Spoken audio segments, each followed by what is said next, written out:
കർത്താവായ യേശുക്രിസ്തുവിന്റെ അതിപരിശുദ്ധ നാമം വാഴ്ത്തപ്പെടുമാറാകട്ടെ. അനുഗ്രഹീതമായ ഈ നല്ല ദിവസത്തിനായിട്ട് ഞാൻ ദൈവത്തെ നന്ദിയോടെ സ്തുതിക്കുന്നു. ദ സ്കൂൾ ഓഫ് ടയർഡ്നെസ്, തുറന്നോസിന്റെ പാഠശാല എന്ന ഈ ബൈബിൾ ക്ലാസിന്റെ 83-ാമത്തെ സെഷനിലേക്ക് നാം കടന്നു വന്നിരിക്കുകയാണ്. ഇന്ന് നമ്മളോടൊപ്പം ലൈവായിട്ട് ചേർന്നിരിക്കുന്ന എല്ലാവർക്കുമായിട്ട് ഞാൻ ദൈവത്തെ സ്തുതിക്കുന്നു. അപ്പോൾ തന്നെ നമ്മളെ സോഷ്യൽ മീഡിയകളിൽ കൂടെ ശ്രദ്ധിക്കുന്ന എല്ലാവർക്കുമായിട്ട് ഞാൻ കർത്താവിനോട് പ്രാർത്ഥിക്കുന്നു. കഴിഞ്ഞ ചില ദിവസങ്ങളായിട്ട് നമ്മൾ ആക്ട്സ് ഓഫ് അപ്പോസ്റ്റൽ, അതായത് അപ്പോസ്തല പ്രവൃത്തികൾ എന്ന പുസ്തകത്തിൽ നിന്ന് പഠിച്ചുകൊണ്ടിരിക്കുകയാണ്.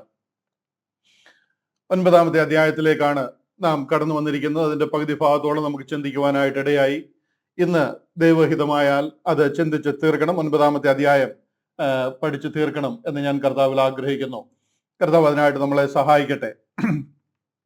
എന്നാൽ ഏകദേശം ഒരു 25 മിനിറ്റ് 30 മിനിറ്റ് കൊണ്ട് എനിക്കത് പറഞ്ഞു തീർക്കാനുള്ളതേ ഉള്ളൂ, നമുക്ക് ചിന്തിക്കാനുള്ളതേ ഉള്ളൂ എന്ന് ഞാൻ വിശ്വസിക്കുന്നു. അതുകൊണ്ട് ഇന്ന് ഞാൻ 10-ാമത്തെ അധ്യായത്തിലേക്ക് കടക്കുന്നില്ല. പകരം കഴിഞ്ഞ ആഴ്ചയിൽ നമ്മൾ ചിന്തിച്ച ആ വിഷയത്തിന് ഒരു ഫോളോ അപ്പ് ക്വസ്റ്റ്യൻ വന്നിട്ടുണ്ട്. ആ ക്വസ്റ്റ്യന് മറുപടി പറയണം. അതുപോലെ തന്നെ ഈ കൃപയുടെ സുവിശേഷം അല്ലെന്നുണ്ടെങ്കിൽ ക്രൂശിലൂടെയുള്ള രക്ഷാമാർഗം, അനേകര് ഈ സുവിശേഷം പറയുന്നുണ്ട്. എന്നാൽ ദ ഗേറ്റ് മിനിസ്ട്രീസ് അതിനോടുള്ള ബന്ധത്തിൽ എന്താണ് ഫോളോ ചെയ്യുന്നത്, എന്താണ് പഠിപ്പിക്കുന്നതെന്ന് നമ്മൾ കഴിഞ്ഞ ചില വർഷങ്ങളായിട്ട് ഈ വിഷയങ്ങൾ പഠിക്കുകയും ചിന്തിക്കുകയും എപ്പിസോഡുകൾ കൂടെ അറിയിക്കുകയും ഒക്കെ ചെയ്യുന്നെങ്കിലും ചിലർക്കൊക്കെ ഇന്നും അത് ക്ലിയർ ആയിട്ടില്ല. അപ്പൊ അതുകൊണ്ട് mid acts dispensational grace gospel rightly divided, ഒരു നീണ്ട പേരാണ്, നാക്കുളുക്കുന്നത് പോലെ തോന്നും. പക്ഷെ എന്നിരുന്നാലും കാര്യങ്ങളൊക്കെ വളരെ സിമ്പിളാണ്. ഞാനത് എന്താണ് എന്ന് അതിൽ കൂടെ നമ്മുടെ അടിസ്ഥാന ഉപദേശങ്ങൾ പലരും ഇതേ ലൈനിൽ അല്ലെങ്കിൽ ഇതിനോടുള്ള ബന്ധത്തിൽ അല്പമൊക്കെ ആയിട്ട് മാറ്റി പറയുമ്പോഴത്തേന് ജനത്തിനൊരു കൺഫ്യൂഷൻ ഈ വിഷയത്തിൽ ഉണ്ടാകുന്നു. പലരും അതിൽ തെറ്റിദ്ധാരണകൾ ഉണ്ടാകുന്നു എന്ന് അറിയിച്ചിട്ടുണ്ട്. ഫോർ എക്സാമ്പിൾ, ട്രിനിറ്റിയെ കുറിച്ചുള്ള ഉപദേശം നമ്മൾ പറയുന്നത് ത്രിയേക ദൈവം, ട്രിനിറ്റി, പിതാവും പുത്രനും പരിശുദ്ധാത്മാവുമാകുന്ന ത്രിയേക ദൈവത്തെ കുറിച്ചാണ്. പക്ഷെ എന്നുണ്ടെങ്കിൽ നമ്മളെ ശ്രദ്ധിക്കുന്നവരും നമ്മുടെ കൂടെ ഉണ്ടായിരുന്നവരും നമ്മളോട് കൂടെ നടന്നിരുന്നവരും ഒക്കെ ആയിട്ടുള്ളവരൊക്കെ ഈ വിഷയം പഠിപ്പിക്കുമ്പോൾ അവർക്ക് ആ ട്രിനിറ്റിയിൽ നിന്ന് മാറി വൺനെസ്സിനോട് കൂടുതൽ അപ്പീലിംഗ് ആയിട്ട് തോന്നി ആ ഒരു രീതിയിൽ സംസാരിക്കുന്നവരുണ്ട്. അപ്പൊ അതുപോലൊക്കെ വരുമ്പോൾ ഇത് ഗേറ്റ് മിനിസ്ട്രീസിന്റെ ടീച്ചിങ് തന്നെയാണോ എന്നൊക്കെ പലരും ചോദിക്കുന്നുണ്ട്. ഇതുപോലെ നിറയെ കാര്യങ്ങളുണ്ട്. അപ്പോൾ ആ വിഷയത്തിൽ ഒരു ക്ലാരിറ്റി കിട്ടാനായിട്ട് അതിന്റെ ആ ഒരു ബുള്ളറ്റ് പോയിന്റ്സ് മാത്രം നിങ്ങളെ ഒന്ന് കാണിക്കാനായിട്ട് ഞാൻ ആഗ്രഹിക്കുന്നുണ്ട്. അതായത് എന്താണ് ദ ഗേറ്റ് മിനിസ്ട്രീസ് പഠിപ്പിക്കുന്ന മെയിൻ ഉപദേശങ്ങൾ എല്ലാം വിവരിക്കാനായിട്ട് നമുക്ക് സമയമില്ല. ബട്ട് ആ മെയിൻ പോയിന്റുകൾ എന്തൊക്കെയാണ്, അതിൽ നിന്ന് ഡീവിയേറ്റ് ആകാൻ നമ്മൾ പാടില്ല. കാര്യം ഒരാൾ നാളെ നിങ്ങളോട് പറയുകയാണ് ഗേറ്റ് മിനിസ്ട്രീസ് വൺനെസ്സിന്റെ ഉപദേശക്കാരാണ്, നമ്മൾ മനസ്സിൽ പോലും ചിന്തിച്ചിട്ടുള്ള കാര്യമല്ല അത്. നമുക്കങ്ങനെ പഠിപ്പിക്കാനേ പറ്റത്തില്ല. കാര്യം നമ്മൾ ട്രിനിറ്റിയിൽ അടിയുറച്ച് വിശ്വസിക്കുന്നവരാണ്, ത്രിയേകത്വത്തിൽ അടിയുറച്ച് വിശ്വസിക്കുന്നവർ. അപ്പൊ അതുപോലെ നമ്മൾ തെറ്റിപ്പോകാൻ ഇടയാകാതിരിക്കാൻ ആ ബുള്ളറ്റ് പോയിന്റ്സ് നിങ്ങളെ ഒന്ന് കാണിക്കണമെന്ന് ഞാൻ ആഗ്രഹിക്കുന്നുണ്ട്. പ്രാരംഭമായിട്ട് കഴിഞ്ഞ ആഴ്ചയിൽ നമ്മൾ ചിന്തിച്ച ആ വിഷയത്തോടുള്ള ബന്ധത്തിൽ ഒരു ഫോളോ അപ്പ് ക്വസ്റ്റ്യൻ ഉണ്ട്. അതിനൊന്ന് മറുപടി പറഞ്ഞിട്ട് ഞാൻ നമ്മുടെ ഈ ഉപദേശ വിഷയങ്ങളൊന്ന് കാണിച്ചിട്ട് നമ്മൾ 9-ാമത്തെ അധ്യായം കണ്ടിന്യൂ ചെയ്ത് പഠിക്കുവാനായിട്ട് കർത്താവിൽ ശരണപ്പെടുകയാണ്. നമുക്ക് പ്രാർത്ഥനയോടുകൂടി ദൈവത്തിന്റെ സന്നിധിയിലായിരിക്കാം.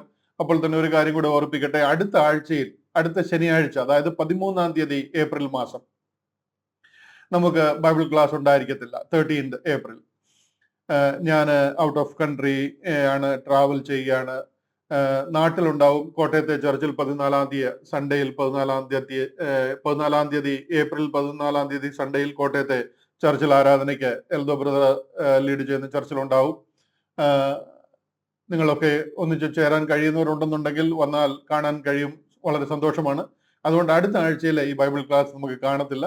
എന്നാൽ 20-ാം തീയതി ഏപ്രിൽ മാസം 20-ാം തീയതി ബൈബിൾ ക്ലാസ് തീർച്ചയായിട്ടും ഉണ്ടാകും. ഒരാഴ്ച മാത്രമേ നമുക്ക് ക്ലാസ് മിസ്സാകുന്നുള്ളൂ. എനിക്ക് ഒരാഴ്ച പോലും മിസ്സാക്കണമെന്നില്ല.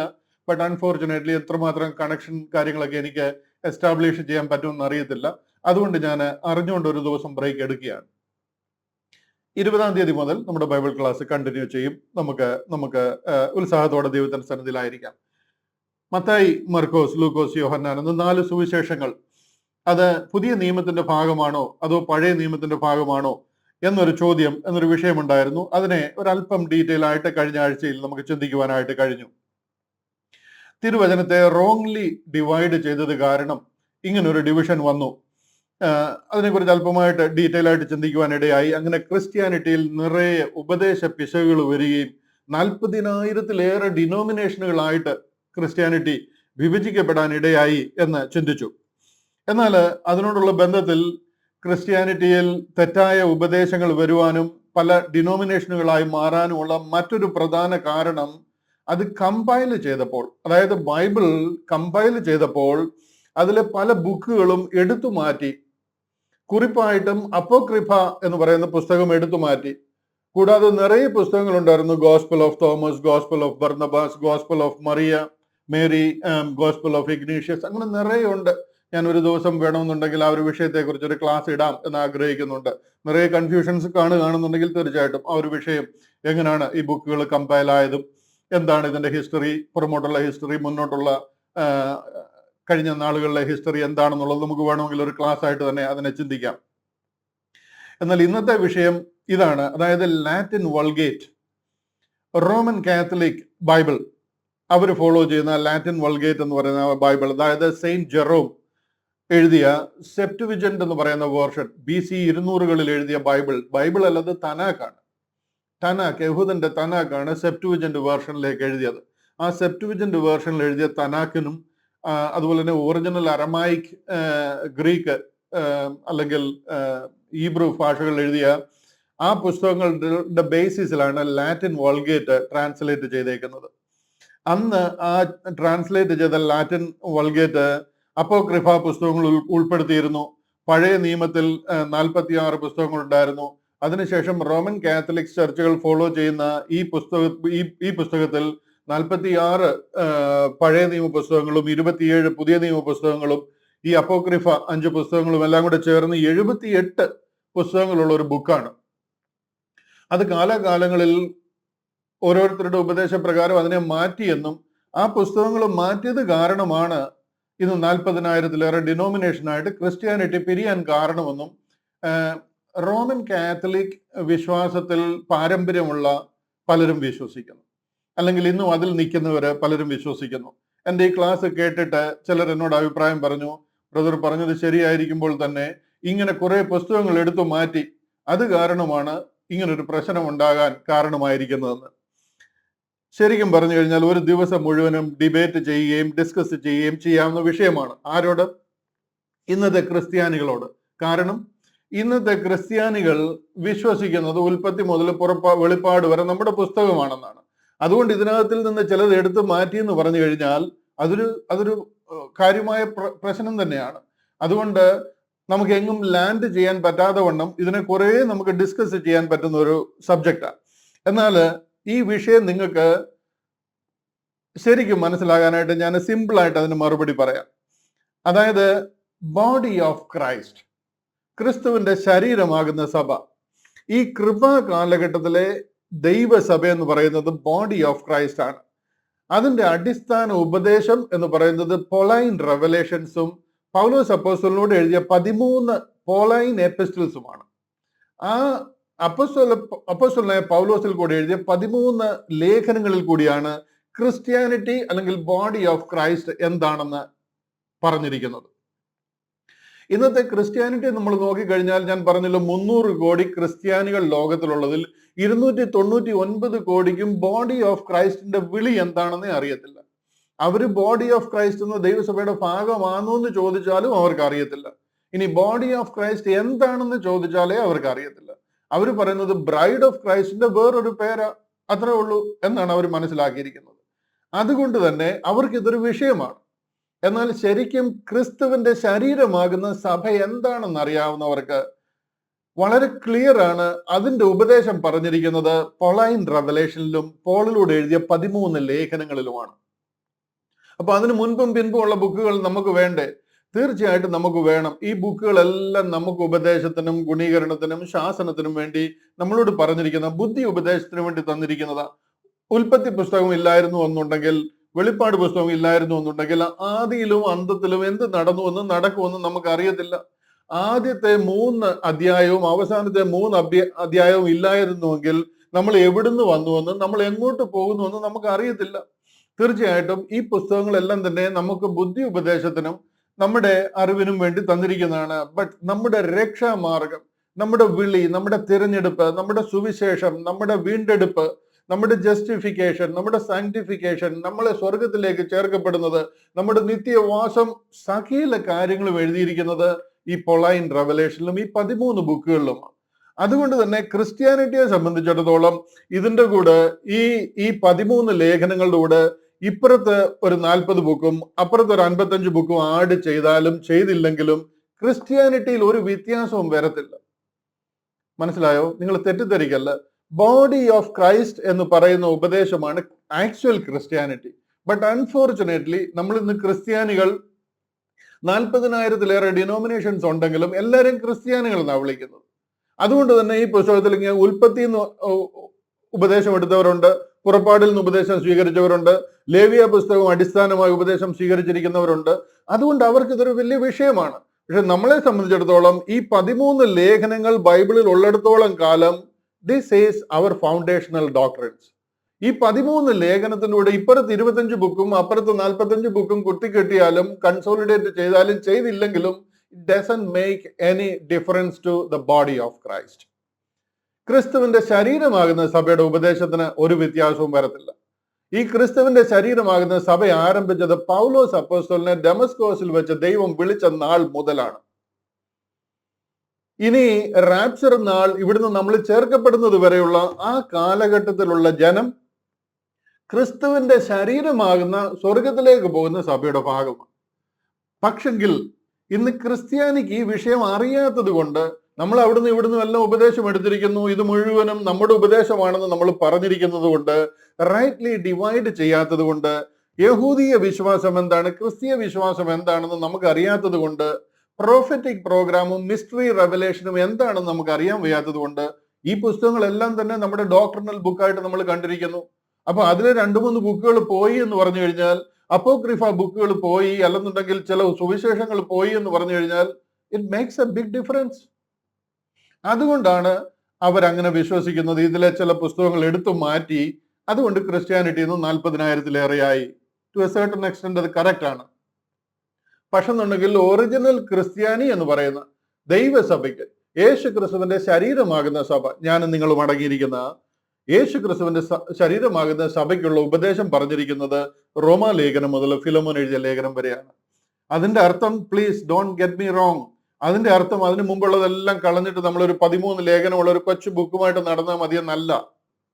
പ്ലീസ്, ഇതിന്റെ കവർ ടു കവർ ദൈവിക ഉപദേശമാണ്, ദൈവശ്വാസിയുമാ, സ്വർഗത്തിൽ എന്നേക്കും സ്ഥിരമായിരിക്കുന്ന ദൈവവചനമാ, ദൈവത്തിന്റെ അരുളപ്പാടുകളാ, പരിശുദ്ധ ആത്മാവിനാൽ എഴുതപ്പെട്ടിരിക്കുന്ന ദൈവിക ഉപദേശങ്ങളാ, അരുളപ്പാടുകളാ. ഇതൊന്നും കുറച്ച് കാണണമെന്നല്ല ഞാൻ പറഞ്ഞത്. ഇതെല്ലാം പരിശുദ്ധ ആത്മാവിനാൽ തന്നെയാണ് ഇതിൽ കമ്പൈൽ ചെയ്ത് ചേർത്തിരിക്കുന്നത്. ഏതെങ്കിലും ബുക്ക് മിസ്സാകാതെ ഇത് പ്രിസർവ് ചെയ്യുക എന്നുള്ളത് ദൈവത്തിന്റെ ഉത്തരവാദിത്തമാണ്. ദൈവം പറഞ്ഞിരിക്കുക, ഞാൻ എൻ്റെ വചനങ്ങളെ, നിർമ്മല വചനങ്ങളെ നമുക്ക് വേണ്ടി പ്രിസർവ് ചെയ്ത് സൂക്ഷിക്കും. ഇതിനെ ഏതെങ്കിലും സ്ഥലത്ത് നമുക്ക് കൈയെത്താത്തവണ്ണം ചന്ദ്രനിലോ ചൊവ്വയിലോ കൊണ്ടുവച്ചതിന് ശേഷം ദൈവം നമുക്ക് ലഭിക്കാതിരുന്നതിന് ശേഷം ദൈവത്തിന് നമ്മളെ ഈ വചനപ്രകാരം ന്യായം വിധിക്കാൻ പറ്റത്തില്ല. ദൈവം നീതിമാന. ഇന്ന് നമ്മുടെ കയ്യിൽ ദൈവവചനം, പരിപൂർണമായ ദൈവവചനം ഇല്ല എന്നുണ്ടെങ്കിൽ ദൈവത്തിന് നമ്മളെ ന്യായം വിധിക്കാൻ പറ്റത്തില്ല. ദൈവം നീതിമാനാകത്തില്ല. ദൈവം നമ്മളോട് നീ എൻ്റെ വചനപ്രകാരം നടന്നില്ല എന്ന് പറയണമെന്നുണ്ടെങ്കിൽ വചനം നമുക്ക് അവൈലബിൾ ആക്കണം. ഇന്ന് എല്ലാവരുടെയും കയ്യിൽ ഈ വചനം അവൈലബിൾ ആണ്. അതിൻ്റെ കൂടെ നിറയെ വേർഷൻസ് കയറി വന്നിട്ട് ഇതിനെ ഒത്തിരി പൊല്യൂട്ടഡ് ആക്കി തീർത്തിരിക്കുന്നു. അല്ലെങ്കിൽ ഇതിൻ്റെ കൂടെ ഒത്തിരി ഇതിന്റെ ആ ഒറിജിനൽ അർത്ഥത്തിൽ നിന്നും അതിന്റെ ആ ഒറിജിനൽ പർപ്പസിൽ നിന്നും അതിനെ മാറ്റി കളഞ്ഞിരിക്കുന്നു. അതുകൊണ്ടാണ് കിങ് ജെയിംസ് വേർഷൻ ബൈബിളിന്റെ ഇമ്പോർട്ടൻസ് എന്താണെന്ന് ഞാൻ കഴിഞ്ഞ ദിവസം പറയുവാനായിട്ട് ഇടയായത്. ഇന്ന് KJV ബൈബിൾ നിങ്ങളുടെ കയ്യിലുണ്ടെന്നുണ്ടെങ്കിൽ അതാണ് ഇന്നത്തെ ഏറ്റവും ഓത്തന്റിക് ആയിട്ടുള്ള ദൈവവചനം. അതിൽ നമുക്ക് എന്തെങ്കിലും സംശയമുണ്ടെന്നുണ്ടെങ്കിൽ അതാണ് നമുക്ക് ഡിബേറ്റിന് വരേണ്ടുന്നത്. ഞാൻ ഈ പറയുന്ന കാര്യങ്ങൾ നിങ്ങൾക്ക് മനസ്സിലാകുമെന്ന് ഞാൻ വിശ്വസിക്കുന്നു. ഈ ബുക്കിന്റെ കൂടെ ഒരു 4-5 ഇതിലുണ്ടായിരുന്ന അപ്പോക്രിഫ പുസ്തകങ്ങളെ എടുത്തു മാറ്റുകയോ അല്ലെങ്കിൽ ഇതിന്റെ കൂടെ ഉണ്ടായിരുന്ന തോമസിന്റെ ഉപദേശവും അല്ലെന്നുണ്ടെന്നുണ്ടെങ്കിൽ ഇഗ്നേഷ്യസിന്റെയോ ബർന്നബാസിന്റെയോ മേരിയുടെ ഗോസ്പലോ ഒക്കെ എടുത്തു മാറ്റി എന്ന് പറഞ്ഞു കഴിഞ്ഞാൽ അത് അഫക്റ്റ് ചെയ്യുന്നത് ജുഡായിസത്തെയാണ്, യഹൂദിയ വിശ്വാസത്തെയാണ്. ബോഡി ഓഫ് ക്രൈസ്റ്റ് എന്ന ക്രിസ്തീയ വിശ്വാസത്തെ അല്ല. വൈ? ബോഡി ഓഫ് ക്രൈസ്റ്റ് എന്ന ക്രിസ്തീയ വിശ്വാസം അടി ഉറച്ചിരിക്കുന്നതും grounded and rooted and established on the 13 epistles written by Paul the Apostle.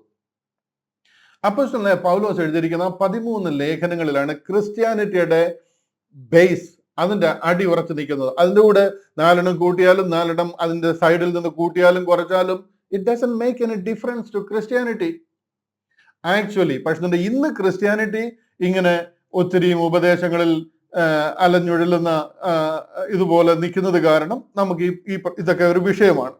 ഈ additional books has nothing to do with the body of Christ actually. ഈ നഷ്ടമായി പോയെന്ന് പറയുന്ന, അല്ലെങ്കിൽ ഇതിലില്ലാതെ പോയെന്ന് പറയുന്ന അപ്പോക്രിഫ പുസ്തകവും ഇതിലുണ്ടെങ്കിലും ശരി ഇല്ലെങ്കിലും ശരി, അപ്പോസ്തലനായ പൗലോസിൽ കൂടെ വെളിപ്പെട്ട മിസ്റ്ററി റെവലേഷന് ഒരു മാറ്റവും വരത്തില്ല. അത് ഇതിനു മുമ്പ് ആർക്കും അറിയാമായിരുന്ന കാര്യമല്ല. അതിന് പിമ്പും പോളിലൂടെ വെളിപ്പെടുത്തി തന്ന പരിശുദ്ധ ആത്മാവിനാൽ അത് വെളിപ്പെട്ട് കിട്ടിയവർക്കല്ലാതെ അതിനെക്കുറിച്ച് അറിയത്തില്ല. ഇത് നമ്മൾ എത്രയോ ദിവസങ്ങളായിട്ട് ഇത് പ്രസംഗിക്കുന്നു, എത്രയോ നാളുകളായിട്ട് ഇത് പ്രസംഗിക്കുന്നു, പലർക്കും ഇത് മനസ്സിലായിട്ടില്ല. കാര്യം എന്താണെന്ന് ചോദിച്ചു കഴിഞ്ഞാൽ, ആ ഒരു രീതിയിൽ ഇതിനെ പിതാക്കന്മാരുടെ കാലം മുതലേ റോങ്ലി ഡിവൈഡ് ചെയ്ത് ഇടയിലൂടെ ഇത് ഒരു വിഭജനം, ഇത് പഴയ നിയമം, ഇത് പുതിയ നിയമം. ആർക്ക് പുതിയ നിയമം? അല്ല, ആർക്കാണ് പുതിയ നിയമം? എന്ത് നിയമമാണ് താങ്കളുമായിട്ട് ദൈവം ചെയ്തിരിക്കുന്നത്? ദൈവം പുതിയൊരു നിയമം ചെയ്യുമെന്ന് പറഞ്ഞിട്ടുണ്ട്. അത് താങ്കളോടല്ല, അത് ക്രിസ്ത്യാനിയോടല്ല, അത് ജാതികളിൽ നിന്നും ആ ലോകത്തിലുള്ള സകല മാനവരാശിയിൽ നിന്നും കൺവേർട്ടായി വന്ന നമ്മളോടല്ല, അത് യഹൂദനോടാ. ഞാൻ ഇസ്രായേൽ ഗ്രഹത്തോടും യഹൂദ ഗ്രഹത്തോടും പുതിയൊരു നിയമം ചെയ്യുന്ന കാലം വരും. House of Israel and house of Judah. അങ്ങനെ ദൈവം നിയമം ചെയ്യുമെന്ന് പറഞ്ഞിട്ടുണ്ട്. അത് ചെയ്യാനിരിക്കുന്നതേ ഉള്ളൂ. ദൈവം അത് ചെയ്യും. നമ്മൾ അതിന് മുമ്പായിട്ട് ഇവിടെ ഒരു പുതിയ നിയമം എന്നൊക്കെ പറഞ്ഞിട്ട് നമുക്ക് വേണ്ടി ഒരു നിയമമൊക്കെ ഉണ്ടാക്കിയിരിക്കുകയാണ്. ഇവിടെ ഒരു നിയമവും ദൈവം ചെയ്തിട്ടില്ല. You are saved just because of the grace of God. കർത്താവ് കാൽവറിയിലൂടെ നമ്മളെ വീണ്ടെടുത്ത ആ മഹാകരുണ പ്രകാരം നമ്മൾ രക്ഷിക്കപ്പെട്ടിരിക്കുക. ഇവിടെ ഒരു നിയമവും ചെയ്ത് താങ്കൾ അതിന്റെ നിയമം ചെയ്തു ഒന്ന് ടിക്കറ്റ് ഇട്ട് ഓക്കെ 1 2 3 നിങ്ങൾ നിയമം പാസ്സായി, അങ്ങനെ രക്ഷിക്കപ്പെടുന്ന കാലഘട്ടമല്ല ഇത്. അതുകൊണ്ട് പൊളൈൻ റെവലേഷൻ ആണ് നമ്മുടെ അടിസ്ഥാന ഉപദേശങ്ങൾ. അതിൻ പ്രകാരം വിശ്വസിക്കുന്നവർ തീർച്ചയായിട്ടും രക്ഷിക്കപ്പെടും. അതിന് പ്രകാരം വിശ്വസിക്കുന്നവർ കർത്താവിന്റെ കാഹളം തുനിക്കുമ്പോൾ ഇവിടെ നിന്ന് എടുക്കപ്പെടും. നാം സ്വർഗത്തിൽ നിത്യം വസിക്കും. നമ്മുടെ വിളിയും തിരഞ്ഞെടുപ്പും സ്വർഗമാണ്. നമ്മുടെ സിറ്റിസൺഷിപ്പ് സ്വർഗമാണ്. നമ്മൾ അങ്ങോട്ട് പോകാനുള്ളവരാണ്. അതുകൊണ്ട് ഈ പാർട്ടി സ്പിരിറ്റ് ഒക്കെ ഒന്ന് വിട്ടിട്ട് ബോഡി ഓഫ് ക്രൈസ്റ്റ് എന്താണെന്ന് ആദ്യം ഒന്ന് മനസ്സിലാക്കാനായിട്ട് ശ്രമിക്കുക. താങ്കൾ ഈ ലോകത്തിൽ നിന്നും മാറ്റപ്പെടുമ്പോൾ, ഇൻ കേസ് മൂക്കിൽ നിന്ന് ശ്വാസം പോവുക, ഞാൻ സാധാരണ പറയുന്ന ഒരു ടേമാണ്. കാര്യം അത്രയ്ക്ക് ക്ലിയർ ആയിട്ട് അതങ്ങ് പറയുന്നത് മനസ്സിലായില്ല എന്ന് വിചാരിക്കില്ല. അതിനു വേണ്ടിയിട്ട് മൂക്കിൽ നിന്ന് ശ്വാസം മാറ്റപ്പെടുമ്പോൾ താങ്കൾ ഏത് പാർട്ടിക്കാരനായിരുന്നു എന്നവിടെ ആരും ചോദിക്കത്തില്ല. താങ്കളോട് കണക്ക് തീർക്കുന്ന ഒരു ദിവസമുണ്ട്. നേരെ ദൈവത്തിന്റെ സന്നിധിയിൽ മുമ്പിൽ മുഖാമുഖം നിൽക്കുന്ന ഒരു ദിവസമുണ്ട് എന്ന് മറക്കണ്ട. അന്ന് താങ്കൾ ഏത് പാർട്ടിയിലായിരുന്നു എന്ന് ആരും അവിടെ ചോദിക്കത്തില്ല. ഇത് കൃപായുഗമാണ്. ഇന്നത്തെ ദൈവസഭ ബോഡി ഓഫ് ക്രൈസ്റ്റ് ആണ്. അതിന്റെ ഉപദേശം 13 പൊളൈൻ എപ്പിസ്റ്റൽസ് ആണ്. റോമാലേഖനം 2-ാം അധ്യായം 16-ാം വാക്യം, അത് ഞാനൊന്ന് പ്രൊജക്ട് ചെയ്യാം. റോമ ലേഖനം അതിന്റെ 2-ാം അധ്യായം അതിന്റെ 16-ാമത്തെ വാക്യം. അവിടെ പറയുകയാണ് ദൈവം യേശു ക്രിസ്തു മുഖാന്തരം മനുഷ്യരുടെ രഹസ്യങ്ങളെ എന്റെ സുവിശേഷ പ്രകാരം ന്യായം വിധിക്കുന്ന നാളിൽ തന്നെ. എങ്ങനെ? പിതാവായ ദൈവം, നീതിമാനായ ദൈവം, സത്യവാനായ ദൈവം യേശു ക്രിസ്തു മുഖാന്തരം മനുഷ്യരുടെ രഹസ്യങ്ങളെ, അതായത് പാപങ്ങളെ, എന്റെ സുവിശേഷ പ്രകാരം, ആരുടെ?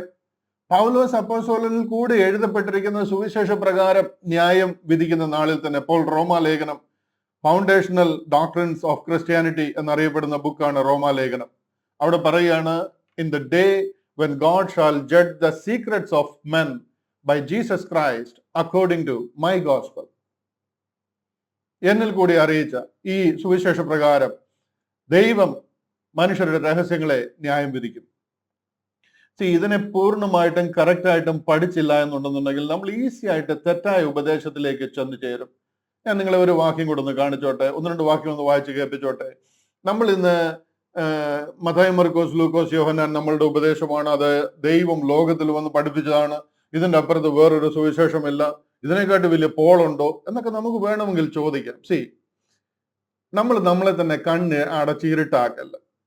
സത്യം എന്താണെന്ന് മനസ്സിലാക്കാനുള്ള അല്പം ആത്മീയ ഉത്തരവാദിത്വം നമ്മൾ ഏറ്റെടുക്കണം. മത്തായിയുടെ സുവിശേഷം 5-ാം അധ്യായം 1 മുതലുള്ള ചില വാക്യങ്ങൾ ഞാൻ വായിച്ച് കേൾപ്പിക്കാം. ഇത് കർത്താവായ യേശു ക്രിസ്തു ലോകത്തിൽ വന്നപ്പോൾ പഠിപ്പിച്ചതാണ്. ഇതാണ് കർത്താവ് നമ്മളെ പഠിപ്പിച്ചാലെന്നുണ്ടെങ്കിൽ യഹൂദന്മാരെ പഠിപ്പിച്ച ഉപദേശം.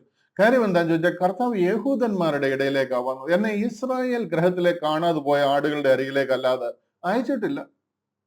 റോമിലേക്കും ചൈനയിലേക്കും ബാബിലോണിലേക്കും ഒക്കെ അല്ല കർത്താവ് വന്നത്. യഹൂദന്റെ അടുക്കിലേക്കാണ് വന്നത്. സ്വന്തമായതിലേക്ക് വന്നു, സ്വന്തമായവരും അവനെ കൈക്കൊണ്ടില്ല. കർത്താവ് പറയുന്നത് കണ്ടില്ല, അവൻ പുരുഷാരത്തെ കണ്ടാറ് മലമേൽ കയറി. അവൻ ഇരുന്ന ശേഷം ശിഷ്യന്മാർ അടുക്കൽ വന്നു. ആരുടെ കാര്യമായി പറയുന്നത്? നിങ്ങളെല്ലാരും കൂടെ വിളിച്ചു കൂട്ടിയിരുത്തി സംസാരിച്ചിട്ട് നമ്മുടെ വലിയപ്പച്ചന്മാരോട് പറഞ്ഞ കാര്യമാണോ ഈ പറയുന്നത്? ഒരല്പം ആത്മീക ഉത്തരവാദിത്വം ഇത് വായിക്കുമ്പോൾ നമുക്ക് ഉണ്ടായിരിക്കും. അവൻ തിരുവായി മൊഴിഞ്ഞ് അവരോട് ഉപദേശിച്ചത് എന്തെന്നാൽ, ഇത് മുഴുവൻ ഉപദേശിക്കുന്ന യഹൂദന്മാരോട്. ആത്മാവിൽ ദരിദ്രരായവർ ഭാഗ്യവാന്മാർ, സ്വർഗരാജ്യം അവർക്കുള്ളത്. അന്ന് യഹൂദന്മാരല്ലാതെ ബാക്കി നിൽക്കുന്ന ആൾക്കാരെന്ന് പറയുന്നത് മുഴുവൻ അർത്തമീസ് ദേവിയെയും അശേര പ്രതിഷ്ഠയും തമ്മൂസിനെയും ആരാധിക്കുന്നവരാണ്. മനസ്സിലാകുന്നുണ്ടോ? അതുപോലുള്ള അന്യദൈവങ്ങളെ ആരാധിക്കുന്നവരാണ്. അവരോടല്ല ഈ പറയുന്നത് ആത്മാവിൽ ദരിദ്രരായവർ ഭാഗ്യവാന്മാർ, സ്വർഗരാജ്യം അവർക്കുള്ളത്. സ്വർഗരാജ്യം യഹൂദന്റെ ഓഫറാണ്. അത് അന്ന് കർത്താവ് ഓഫർ ചെയ്തതല്ല. കാലാകാലങ്ങളായിട്ട്, പതിറ്റാണ്ടുകളായിട്ട്, നൂറ്റാണ്ടുകളായിട്ട് അവരുടെ പിതാക്കന്മാരോട് ഓഫർ ചെയ്തതും അവർ ഡെയിലി തല തല്ലി പ്രാർത്ഥിച്ചുകൊണ്ടിരിക്കുന്ന ഇതിനു വേണ്ടിയിട്ട്. അത് ആത്മാവിൽ ദരിദ്രരായവർ ഭാഗ്യവാന്മാർ, ആ സ്വർഗരാജ്യം അവർക്കുള്ളതെന്ന് പറയുക. ദുഃഖിക്കുന്നവർ ഭാഗ്യവാന്മാർ, അവർക്ക് ആശ്വാസം ലഭിക്കും. സൗമ്യതയുള്ളവർ ഭാഗ്യവാന്മാർ, അവർ ഭൂമി അവകാശമാക്കും. ഇത് ഇവരോട് പറയുക. നിങ്ങളുടെ വാഗ്ദത്തം ഭൂമിയാണ്. അത് നിങ്ങൾ അവകാശമാക്കണം എന്നുണ്ടെങ്കിൽ സൗമ്യതയോട്. ഇത് ശരിക്കും പറഞ്ഞു കഴിഞ്ഞാൽ ഇതിന് ശേഷം കർത്താവ് ഇവരെ പ്രാർത്ഥിക്കാനൊക്കെ പഠിപ്പിക്കുന്ന കർത്താവ് പോയി കഴിയുമ്പോൾ ഇവർ കടക്കാൻ പോകുന്നത് ആ ദാനിയേലിനെ കാണിച്ച് 70-ാം ആഴ്ചവട്ടത്തിലേക്ക്, ആ ട്രിബുലേഷൻ പീരീഡിലേക്ക്. ആ സമയത്ത് അവർക്ക് പിടിച്ചു നിൽക്കണമെന്നുണ്ടെങ്കിൽ സാധാരണ ഒരു വിഷയമല്ല അത്. അവിടെ ഒരുമാതിരിപ്പെട്ടവർക്ക് പിടിച്ചു നിൽക്കാൻ പറ്റത്തില്ല. ടെംപ്ടേഷനുകളും പ്രശ്നങ്ങളും, ആഹാരം കഴിക്കാൻ കിട്ടത്തില്ല. കാര്യം സാത്താൻ ഏറ്റവും കൂടുതൽ ടാർഗറ്റ് ചെയ്യുന്ന ഇവരെയാണ്. ഇവരിൽ കൂടെയാണ് സ്വർഗരാജ്യം സ്ഥാപിതമാകാൻ പോകുന്നത്. അതുകൊണ്ട് അവരിൽ ആരെയൊക്കെ വീഴ്ത്തി കളയാൻ പറ്റും അത് വളരെ ടാർഗറ്റഡ് ആയിട്ട് ചെയ്യുന്ന സൗമ്യത ഉള്ളവർ ഭാഗ്യവാന്മാർ, അവർ ഭൂമി അവകാശമാക്കും. നീതിക്ക് വിശന്ന് ദാഹിക്കുന്നവർ ഭാഗ്യവാന്മാർ, അവർക്ക് തൃപ്തി വരും. കരുണയുള്ളവർ ഭാഗ്യവാന്മാർ, കരുണ കാണിക്കാൻ പറയുക, അവർക്ക് കരുണ ലഭിക്കും. ഹൃദയശുദ്ധിയുള്ളവർ ഭാഗ്യവാന്മാർ, അവർ ദൈവത്തെ കാണും. എങ്ങനെ? അവർ ദൈവത്തെ കാണും. കാര്യം കർത്താവ് വരാൻ പോവുക, അവരോടൊപ്പം ജീവിക്കാൻ പോവുക. സമാധാനം ഉണ്ടാക്കുന്നവർ ഭാഗ്യവാന്മാർ, അവർ ദൈവത്തിന്റെ പുത്രന്മാർ എന്ന് വിളിക്കപ്പെടും. നിങ്ങൾ താഴോട്ട് വായിച്ചു നോക്കണം ഇത് മുഴുവനും. ഇതെല്ലാം നിങ്ങൾ വായിച്ചു നോക്കിയിട്ട് നിങ്ങളൊന്ന് ചിന്തിച്ചു നോക്കണം. ഇത് കർത്താവ് ആരോടാ പറയുന്നത്? ഞാനും ഇതുമായിട്ട് എന്ത് ഡയറക്റ്റ് കണക്ഷൻ ആവുള്ളത് നിങ്ങളൊന്ന് നോക്കണം. ഈ ഒരു കാര്യം നിങ്ങളോട് പറയാനും മാത്രം നിങ്ങൾക്ക് എന്താണ് യോഗ്യതയെന്ന് നിങ്ങളൊന്ന് ആലോചിച്ച് നോക്കണം. സ്വർഗത്തിൽ നിങ്ങളുടെ പ്രതിഫലം വലുതാകൊണ്ട് സന്തോഷിച്ചുല്ലസിപ്പീൻ. ഇത് ദൈവം അവർക്ക് പ്രതിഫലം സ്വർഗത്തിൽ കരുതുന്നതിനെ കുറിച്ച്. അവർക്ക് സ്വർഗത്തിൽ കൊണ്ടുപോയി കൊടുക്കുമെന്നല്ല എൻ്റെ അർത്ഥം. അവർക്ക് പ്രതിഫലം സ്വർഗത്തിൽ ദൈവം കരുതുകയാണ്. അവർക്ക് ഇവിടെ വരുമ്പോഴാണ് കൊടുക്കുന്നത്. നിങ്ങൾ ഭൂമിയുടെ ഉപ്പാകുന്നു. ഇതെല്ലാം നിങ്ങൾക്ക് അറിയാവുന്ന കാര്യമാണ്. നിങ്ങൾ ലോകത്തിന്റെ വെളിച്ചമാകുന്നു. മലമേൽ ഇരിക്കുന്ന പട്ടണം മറഞ്ഞിരിപ്പാൻ പാടില്ല. ലോകത്തിന്റെ വെളിച്ചമാണ്. നിങ്ങളിൽ കൂടി അനുഗ്രഹം ലോകം മുഴുവനും ലഭിക്കണം. ലോകത്തിലുള്ള ജാതികൾ മുഴുവനും കർത്താവിലേക്ക് വരേണ്ടത് നിങ്ങൾ കൂടെയാണ്. അതുകൊണ്ട് എഴുന്നേൽക്കുക, എഴുന്നേറ്റ് പ്രകാശിക്കുക. നിന്റെ പ്രകാശം വന്നിരിക്കുന്നു. നിങ്ങൾ മലമേൽ ശോഭിക്കുന്ന പട്ടണം പോലെ മറ്റുള്ളവർക്ക് ഒരു വെളിച്ചമായിരിക്കണം. അവരോട് പറയുന്ന കാര്യങ്ങളാണ്. ഇതൊന്നും ക്രിസ്ത്യാനിയായ നമ്മളോട് പറയുന്ന കാര്യങ്ങളല്ല. ഇതെല്ലാം ഒലിവ് മലയിലെ സെർമൺ ഓഫ് ദ മൗണ്ട് എന്ന് പറയുന്നത്. ഇത് കണ്ടില്ല, 6-ാമത്തെ അധ്യായം. മനുഷ്യൻ കാണേണ്ടതിന് നിങ്ങളുടെ നീതി അവരുടെ മുമ്പിൽ ചെയ്യാതിരിപ്പാൻ സൂക്ഷിപ്പീൻ, അല്ലാഞ്ഞാൽ സ്വർഗത്തിലുള്ള നിങ്ങളുടെ പിതാവിന്റെ പക്കൽ നിങ്ങൾക്ക് പ്രതിഫലമില്ല. നിങ്ങൾക്ക് ഈ ചെയ്യുന്നതിനെല്ലാം പ്രതിഫലമുണ്ട്. അത് ദൈവം സ്വർഗത്തിൽ ഇതെല്ലാം കാണുന്നുണ്ട്, കരുതുന്നുണ്ട്. നിങ്ങൾക്ക് പ്രതിഫലം ലഭിക്കുന്ന ഒരു നാളുണ്ട്. ആകയാൽ ഭിക്ഷ കൊടുക്കുമ്പോൾ മനുഷ്യരാൽ മാനം ലഭിക്കേണ്ടതിന് പള്ളികളിലും വീതികളിലുമല്ല. മനസ്സിലായോ? നിങ്ങൾക്കറിയാം, ഞാൻ ഒത്തിരി ദീർഘിപ്പിക്കുന്നില്ല. ഇതൊന്ന് കണ്ടു നോക്കുക. നിങ്ങൾ തന്നെ ഈ 5-6 അധ്യായം ഒന്ന് വായിക്കണം. ഇതാ കർത്താവ് പഠിപ്പിച്ച ഉപദേശം. ഇതിനകത്തിൽ ഏത് ഉപദേശവും എത്രമാത്രം ഉപദേശമാണ് ഡയറക്ട്ലി നിങ്ങളോട് കർത്താവ് പാലിക്കാൻ പറഞ്ഞിരിക്കുന്നത്. ഇത് പാലിച്ച് എത്ര പേരാണ് ക്രിസ്ത്യാനി ആയിരിക്കുന്നതെന്നൊന്ന് നിങ്ങൾ തന്നെ ചിന്തിക്കുക. നീയോ ഭിക്ഷ കൊടുക്കുമ്പോൾ നിന്റെ ഭിക്ഷ രഹസ്യത്തിലായിരിക്കേണ്ടതിന് വലം കൈ ചെയ്യുന്നത് ഇടം കൈ അറിയരുത്. ഇതെല്ലാം യഹൂദനോട് പറയുന്ന കാര്യമാണ്. രഹസ്യത്തിൽ കാണുന്ന നിന്റെ പിതാവ് നിനക്ക് പ്രതിഫലം തരും. നിങ്ങൾ പ്രാർത്ഥിക്കുമ്പോൾ കപടഭക്തിക്കാരെ പോലെ ആകരുത്. അവരോട് പറയുക, നീ പ്രാർത്ഥിക്കുമ്പോൾ അറയിൽ കടന്ന് വാതിലടച്ച് പ്രാർത്ഥിപ്പീൻ. നിങ്ങൾ ജാതികളെ പോലെ ജൽപ്പനം ചെയ്ത്, കണ്ടോ, ജാതികളെ പോലെ ജൽപ്പനം ചെയ്യരുത്, അതിഭാഷണത്താൽ ഉത്തരം കിട്ടുമെന്നല്ലോ അവർക്ക് തോന്നുന്നത്. ഇവിടെ രണ്ട് വ്യത്യാസം കണ്ടോ? ഇത് ബോഡി ഓഫ് ക്രൈസ്റ്റ് ആണോ? ബോഡി ഓഫ് ക്രൈസ്റ്റിൽ there is no Jew and Gentile. അവിടെ യഹൂദനൊന്നുമില്ല, ജാതിയൊന്നുമില്ല, ആണൊന്നുമില്ല, പെണ്ണൊന്നുമില്ല. ഇവിടെ ആ ഒരു വ്യത്യാസം കണ്ടോ? അവരോട് തുല്യരാകരുത്. നിങ്ങൾക്ക് ആവശ്യമുള്ളത് ഇന്ന് ദൈവം, നിങ്ങൾ യാചിക്കുന്നതിന് മുമ്പേ നിങ്ങളുടെ ദൈവം അറിയുന്നു. എന്നിട്ട് അവരോട് പ്രാർത്ഥിക്കാൻ പറയാം, നിങ്ങൾ പ്രാർത്ഥിപ്പീൻ, സ്വർഗസ്വനായ ഞങ്ങളുടെ പിതാവേ. നമുക്ക് അങ്ങനെ വിളിക്കാനുള്ള യോഗ്യത അന്നില്ല. നിന്റെ നാമം വിശദീകരിക്കപ്പെടണമേ, നിന്റെ രാജ്യം വരണമേ, നിന്റെ ഇഷ്ടം സ്വർഗത്തിലെ പോലെ ഭൂമിയിലുമാകണമേ. ഇത് അവരോട് പറയുന്ന കാര്യം, അവരുടെ പ്രത്യാശയാണ്. ഞാൻ അധികം നിൽക്കുന്നില്ല, നിങ്ങൾക്കറിയാം, ഞങ്ങളുടെ കടക്കാരോട് ഞങ്ങൾ ക്ഷമിച്ചിരിക്കുന്നത് പോലെ, കണ്ടില്ലേ 12ാമത്തെ വാക്യമാണ്, ഞങ്ങളുടെ കടക്കാരോട് ഞങ്ങൾ ക്ഷമിച്ചിരിക്കുന്ന പോലെ ഞങ്ങളുടെ കടങ്ങളെ ഞങ്ങളോട് ക്ഷമിക്കണമേ. നിങ്ങൾ നിങ്ങളുടെ കടക്കാരോട് ക്ഷമിച്ചിരിക്കുന്നത് പോലല്ല നിങ്ങളുടെ കടങ്ങളെ ദൈവം ക്ഷമിക്കാനിരിക്കുന്നത്. നിങ്ങൾ നിങ്ങളുടെ കടക്കാരോട് ക്ഷമിച്ചില്ല എന്ന് പറഞ്ഞിട്ട് ദൈവം നിങ്ങളോട് ക്ഷമിക്കത്തില്ല എന്ന് പറയത്തില്ല. ഇത് യഹൂദനുമായിട്ടുള്ള ദൈവത്തിന്റെ എഗ്രിമെന്റ്. ദൈവം പറയുന്ന കാര്യം അവരോട്. നിങ്ങളോട് പറഞ്ഞിരിക്കുന്നത് എഫേസ്യ ലേഖനം 4-ാം അധ്യായം 32-ാം വാക്യം. എഫേസ്യ ലേഖനം 4-ാം അധ്യായം 32-ാം വാക്യം. അത് കണ്ടില്ലയോ? നിങ്ങൾ തമ്മിൽ മനസ്സലിവുള്ളവരായി ദൈവം ക്രിസ്തുവിൽ നിങ്ങളോട് ക്ഷമിച്ചതുപോലെ അന്യോന്യം ക്ഷമിപ്പീൻ. കർത്താവ് നിങ്ങളോട് ക്ഷമിച്ചിരിക്കുക. അത് past ടെൻസാണ്. forgiving one another even as God for Christ's sake had forgiven you. നിങ്ങളോട് സകല പാപവും ദൈവം ക്ഷമിച്ചിരിക്കുന്നു. നിങ്ങൾ ആരുടെയും പാപം കടം തരാനുള്ളവരോട് ക്ഷമിക്കുന്നുണ്ടോ എന്ന് നോക്കിയിട്ട് നിങ്ങളുടെ പാപം ക്ഷമിക്കാനിരിക്കുകയല്ല ഈ കാലഘട്ടത്തിൽ. ഇത് കൃപായുഗമാണ്. കർത്താവ് നമ്മുടെ പാപങ്ങൾ ഓൾറെഡി ക്ഷമിച്ചിരിക്കുക. ദൈവം ക്രിസ്തുവിൽ നിങ്ങളോട് ക്ഷമിച്ചതുപോലെ നിങ്ങളും അന്യോന്യം ക്ഷമിപ്പീൻ പറയുക. ഞാൻ പറയാൻ ഉദ്ദേശിക്കുന്നത് എന്താണെന്ന് നിങ്ങൾക്ക് മനസ്സിലാകുന്നു എന്ന് ഞാൻ വിശ്വസിക്കുന്നു. മത്തായി, മർക്കോസ്, ലൂക്കോസ്, യോഹന്നാൻ ദൈവം ലോകത്തിൽ വന്ന്, ദൈവത്തിന്റെ കർത്താവായ യേശു ക്രിസ്തു മനുഷ്യനായിട്ട് ലോകത്തിൽ വന്ന് ലോകത്തിൽ നിവർത്തിച്ച ദൈവത്തിന്റെ പ്രവർത്തികളുടെ അക്കൗണ്ട് കുറിച്ചിരിക്കുന്ന ദൈവ തിരുവചനമാണ് മത്തായി, മർക്കോസ്, ലൂക്കോസ്, യോഹന്നാൻ. ഉലകം സ്ഥാപിക്കുന്നതിന് മുമ്പേ കർത്താവ് ലോകത്തിൽ വരുന്നത് പ്ലാൻ ചെയ്തിരുന്നതാണ്. അങ്ങനെ കർത്താവ് മനുഷ്യനായിട്ട് ഈ മണ്ണിൽ ചവിട്ടി നടന്ന് നമ്മളോട് വായ്മൊഴിയായി ഉപദേശം പറഞ്ഞ കാര്യങ്ങൾ എഴുതിയിരിക്കുന്ന ബുക്കാണ്. അതിന്റെ മഹത്വം അതിഭയങ്കരമാണ്.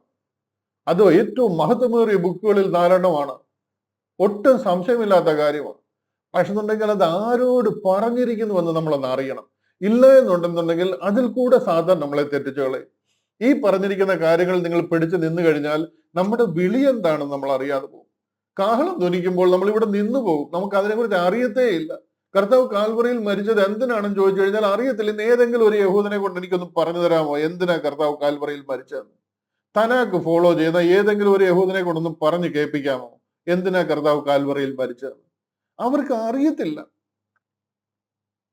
യേശു ആരാന്നേ അവർക്ക് അറിയത്തില്ല. നമ്മുടെ വിളി അതല്ല. നമ്മുടെ വിളി റോമാലേഖനം മുതൽ സ്വർഗത്തിൽ മറഞ്ഞിരുന്ന ഒരു സ്വർഗീയ പദ്ധതിയെ ദൈവം ഒരാളെ വിളിക്കുക. ആരെ? ഏറ്റവും മിടുക്കനായ ഒരാളെ അല്ല, ലോകത്തിലെ നമ്പർ 1 പാപിയെ, പാപികളിൽ ഒന്നാമനായ പോളിനെ വിളിക്കുക. കാര്യം പാപികൾക്ക് രക്ഷ കൊടുക്കുന്ന ഒരു പദ്ധതി ആരംഭിക്കുക. അതായത് കരുണാ കാലഘട്ടം, ദൈവത്തിന്റെ കരുണയാൽ അതിൽ വിശ്വസിക്കുന്ന ഏവർക്കും രക്ഷപ്പെടുന്ന ഒരു കരുണാ കാലഘട്ടം ആരംഭിക്കുക. അതിനെയാണ് ബോഡി ഓഫ് ക്രൈസ്റ്റ് എന്ന് പറയുന്നത്.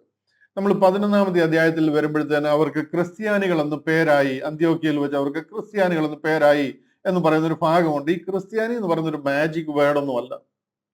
ബോഡി ഓഫ് ക്രൈസ്റ്റ് ആണ് ഏറ്റവും ഇമ്പോർട്ടന്റ്. ഇന്ന് ക്രിസ്ത്യാനി ഞങ്ങളൊരു പേരായതുകൊണ്ട് ക്രിസ്ത്യാനികൾ അങ്ങ് പെരുകിയിരിക്കുകയാണ്. ഈ ബൈബിളിൽ നിന്ന് ഉപദേശം എടുത്തിട്ട് 40,000-ലേറെ കർത്താവിന്റെ വരവ് താമസിച്ചു കഴിഞ്ഞാൽ ഈസിലി അതൊരു 50,000 കടക്കുമെന്നാണ് എൻ്റെ വിശ്വാസം. വരവ് താമസിച്ചാൽ, ഒട്ടും താമസിക്കാതെ എത്രയും പെട്ടെന്ന് വരണേ എന്ന് നമുക്ക് പ്രാർത്ഥിക്കാം. ഞാൻ പറയുന്ന കാര്യം നിങ്ങൾക്ക് മനസ്സിലാകുന്നു എന്ന് വിശ്വസിക്കുന്നു. ചുരുക്കി പറഞ്ഞാൽ ഇത്രയേ ഉള്ളൂ. അപ്പോക്രിഫ പുസ്തകങ്ങൾ എടുത്ത് മാറ്റിയതുപോലെ തന്നെ വേറെ എത്ര പുസ്തകങ്ങൾ എടുത്ത് മാറ്റിയാലും ശരി, എത്ര പുസ്തകങ്ങൾ ഇതിനോട് ആഡ് ചെയ്താലും ശരി, ബോഡി ഓഫ് ക്രൈസ്റ്റ് എന്ന ദൈവസഭയ്ക്ക് യാതൊരു മാറ്റവും വരത്തില്ല.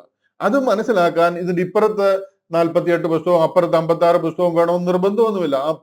ആ 13 പുസ്തകം നിങ്ങളുടെ കയ്യിലുണ്ടെന്നുണ്ടെങ്കിൽ നിങ്ങൾ രക്ഷപ്പെടാനുള്ള എല്ലാ മാർഗവും അതിൽ പറഞ്ഞിട്ടുണ്ട്. നമ്മുടെ സുവിശേഷം എന്താണെന്നും നമ്മുടെ ഉപദേശം എന്താണെന്നും നമ്മുടെ രക്ഷാമാർഗം, നമ്മുടെ പ്രൊപ്പിച്ചിയേഷൻ, നമ്മുടെ ജസ്റ്റിഫിക്കേഷൻ, സാങ്ക്ടിഫിക്കേഷൻ, ഗ്ലോറിഫിക്കേഷൻ, എല്ലാ കാര്യങ്ങളും അതിൽ പറഞ്ഞിട്ടുണ്ട്. ഹല്ലേലൂയ. അത് നിങ്ങൾക്ക് മനസ്സിലായി എന്ന് ഞാൻ വിശ്വസിക്കുന്നു. ദൈവം നമ്മളെ ധാരാളമായിട്ട് സഹായിക്കട്ടെ. അതിന്റെ ഒരു ഫോളോ അപ്പ് ക്വസ്റ്റ്യൻ ആയിരുന്നു, ആ ബുക്ക് എടുത്ത് മാറ്റിയത് കൊണ്ടല്ലേ 40,000 പിരിഞ്ഞെന്ന്. ഇന്ന് ഒരു സഭയേ ഉള്ളൂ, അത് ദൈവസഭയാണ്, അത് ബോഡി ഓഫ് ക്രൈസ്റ്റ് ആണ്. അത് 40 അത് ഈ പുസ്തകം എടുത്ത് മാറ്റിയാലും ശരി, മാറ്റിയില്ലേലും ശരി, ഒരു 10-20 കൂടി ഇതിനോട് ആഡ് ചെയ്താലും ശരി, ദാറ്റ് വിൽ നോട്ട് ചേഞ്ച്. ആ 13 ലേഖനത്തിൽ കൂടെ പറഞ്ഞിരിക്കുന്ന കാര്യമാണ് ക്രിസ്ത്യാനിറ്റി. അതാണ് ഞാനും നിങ്ങളും. നമുക്ക് വേറെ ഒന്നിന്റെയും പ്രത്യേകിച്ച് അത്യാവശ്യമില്ല. ആവശ്യമാണ്, എല്ലാം ആവശ്യമാണ്. അത്യാവശ്യമാണെന്ന് ചോദിച്ചു കഴിഞ്ഞാൽ നമ്മൾ കാര്യങ്ങൾ അറിയാനായിട്ടും നമ്മൾ എവിടുന്ന് തുടങ്ങി എവിടേക്ക് പോകുന്നു, ഈ കാര്യങ്ങളൊക്കെ അറിയാൻ നമ്മൾക്ക് ബുദ്ധി ഉപദേശത്തിന് വേണ്ടി തന്നിരിക്കുന്നു. എന്നാൽ നമ്മുടെ രക്ഷാമാർഗം ആ 13 ലേഖനത്തിലാണ്. അത് മനസ്സിലായി എന്ന് ഞാൻ വിശ്വസിക്കുന്നു. രണ്ടാമത്, ദ ഗേറ്റ് മിനിസ്ട്രീസിന്റെ ഉപദേശങ്ങൾ, അത് പ്രിസേർവ് ചെയ്ത് നമ്മൾ സൂക്ഷിക്കുന്ന ഉപദേശങ്ങളാണ്. അത് പലരും നമ്മളോട് ചേർന്ന് നടന്നിട്ടുള്ളവര്, മുമ്പിൽ നമ്മളെ കൂടുതൽ ശ്രദ്ധിച്ചിട്ടുള്ളവര്, നമ്മളോട് കൂടെ ഉണ്ടായിരുന്നവര് ഒക്കെ അതിൽ നിന്ന് അല്പമായിട്ട് ഡീവിയേറ്റ് ചെയ്ത് അവർക്ക് കുറെ കൂടെ അപ്പീലിംഗ് ആയിട്ട് തോന്നിയ ചില ഉപദേശങ്ങളോടൊക്കെ അതിലൂടെ ചേർത്തിട്ട് അവരതിനെ പഠിപ്പിക്കുന്നുണ്ട്. പക്ഷെ എന്നുണ്ടെങ്കിൽ അത് നമുക്ക് ദോഷം ചെയ്യുന്നത് കൊണ്ട് ഞാൻ ആ കോൺട്രാഡിക്ഷൻസും കൺഫ്യൂഷൻസും ഒക്കെ ഒന്ന് ഒഴിവാക്കാനായിട്ട് ഈ TGM-ന്റെ ഉപദേശം എന്താണ്, ദ ഗേറ്റ് മിനിസ്ട്രീസ് പഠിപ്പിക്കുന്ന ഉപദേശം എന്താണ് എന്നൊന്ന് പറയുവാനായിട്ട്, കാണിക്കുവാനായിട്ട് ആഗ്രഹിക്കുക. ഗേറ്റ് മിനിസ്ട്രീസ് പഠിപ്പിക്കുന്നത് mid acts dispensational grace gospel rightly divided ആണ്. മനസ്സിലായോ?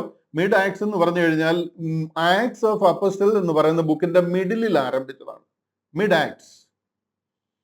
അതായത് 14-15 അധ്യായങ്ങൾ, 28 ബുക്കുകളാണ് ഉള്ളത് അപ്പോസ്റ്റൽ പ്രവൃത്തികൾ. അതിന്റെ 14-ാമത്തെ അധ്യായത്തിൽ ഗലാത്യയിലെ സഭകൾ പോൾ പ്രാർത്ഥിച്ച് ആരംഭിക്കുമ്പോൾ, ഗലാത്യ സഭകൾ സ്ഥാപിക്കുന്ന സമയം മുതലാണ് ഈ കാര്യങ്ങൾ, ഈ ബോഡി ഓഫ് ക്രൈസ്റ്റ് എന്ന പൊലൈൻ എപ്പിസ്റ്റൽസിന്റെ റെവലേഷൻസ് ലോകത്തിൽ എസ്റ്റാബ്ലിഷ് ആയി, ഇംപ്ലിമെന്റ് ആയി തുടങ്ങുന്നത്. അതാണ് mid acts dispensational grace gospel rightly divided. പ്രോപ്പറായിട്ട് അതിനെ റൈറ്റ്ലി ഡിവൈഡ് ചെയ്ത്, പ്രോഫസി പ്രോഗ്രാം എന്താണ്, മിസ്റ്ററി പ്രോഗ്രാം എന്താണെന്ന് റൈറ്റ്ലി ഡിവൈഡ് ചെയ്തിരിക്കുന്ന പ്രോഗ്രാം. അതാണ് നമ്മൾ പഠിപ്പിക്കുന്ന ഉപദേശം. ഇനി അതിന്റെ ചില മെയിൻ പോയിന്റുകൾ മാത്രം ഞാനൊന്ന് കാണിക്കാം. ഒത്തിരി എക്സ്പ്ലെയിൻ ചെയ്യാനായിട്ടുള്ള സാവകാശം നമുക്കിന്നില്ല. ഞാനിത് എല്ലാവർക്കും, നിങ്ങളിൽ ഒട്ടുമുക്കാലും പേർക്ക് എൻ്റെ കയ്യിൽ നിങ്ങളുടെ കോണ്ടാക്ട്സ് ഉള്ളവർക്കെല്ലാം ഞാൻ ഇത് അയച്ചു തന്നിട്ടുണ്ട്. ഇത് ആരും മറന്നു പോകാതെ ഞാൻ ഇത്രയും കാര്യങ്ങളുണ്ട്. ഫണ്ടമെന്റൽസ് ഓഫ് ഫെയ്ത്തും ഓൺ വാട്ട് വി സ്റ്റാൻഡ്, നമ്മൾ എന്തിൽ നമ്മൾ നിൽക്കുന്നു, എന്താണ് നമ്മുടെ അടിസ്ഥാന പ്രമാണം, എന്താണ് ഉപദേശം. ഞാൻ അതൊന്ന് പെട്ടെന്ന് പറഞ്ഞിട്ട് മറ്റേ പോയിന്റുകൾ ഒന്ന് കാണിക്കാം. അതുകൊണ്ട് ഇനി വേറെ ആരെങ്കിലും നിങ്ങളുടെ ഇതാണ് കൃപയുടെ സുവിശേഷം എന്ന് പറഞ്ഞു വരുമ്പോൾ നിങ്ങൾക്ക് കേൾക്കുന്നതുകൊണ്ട് കുഴപ്പമില്ല, അവരെല്ലാം മാനിക്കുന്നതുകൊണ്ട് കുഴപ്പമില്ല. ബട്ട് ദ ഗേറ്റ് മിനിസ്ട്രീസ് പഠിപ്പിക്കുന്നതും ബൈബിൾ പ്രകാരം ഞങ്ങൾ പഠിപ്പിക്കുന്നതുമായിട്ടുള്ള ഉപദേശം ഈ ഉപദേശങ്ങളാണ്. അതുകൊണ്ട് അത് മനസ്സിലാക്കുവാനായിട്ട് ഓർപ്പിക്കുകയാണ്.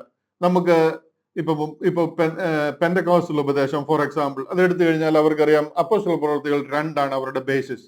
അവിടെ നിന്നാണ് അവർ തുടങ്ങുന്നത്. മാനസാന്തരപ്പെടുക.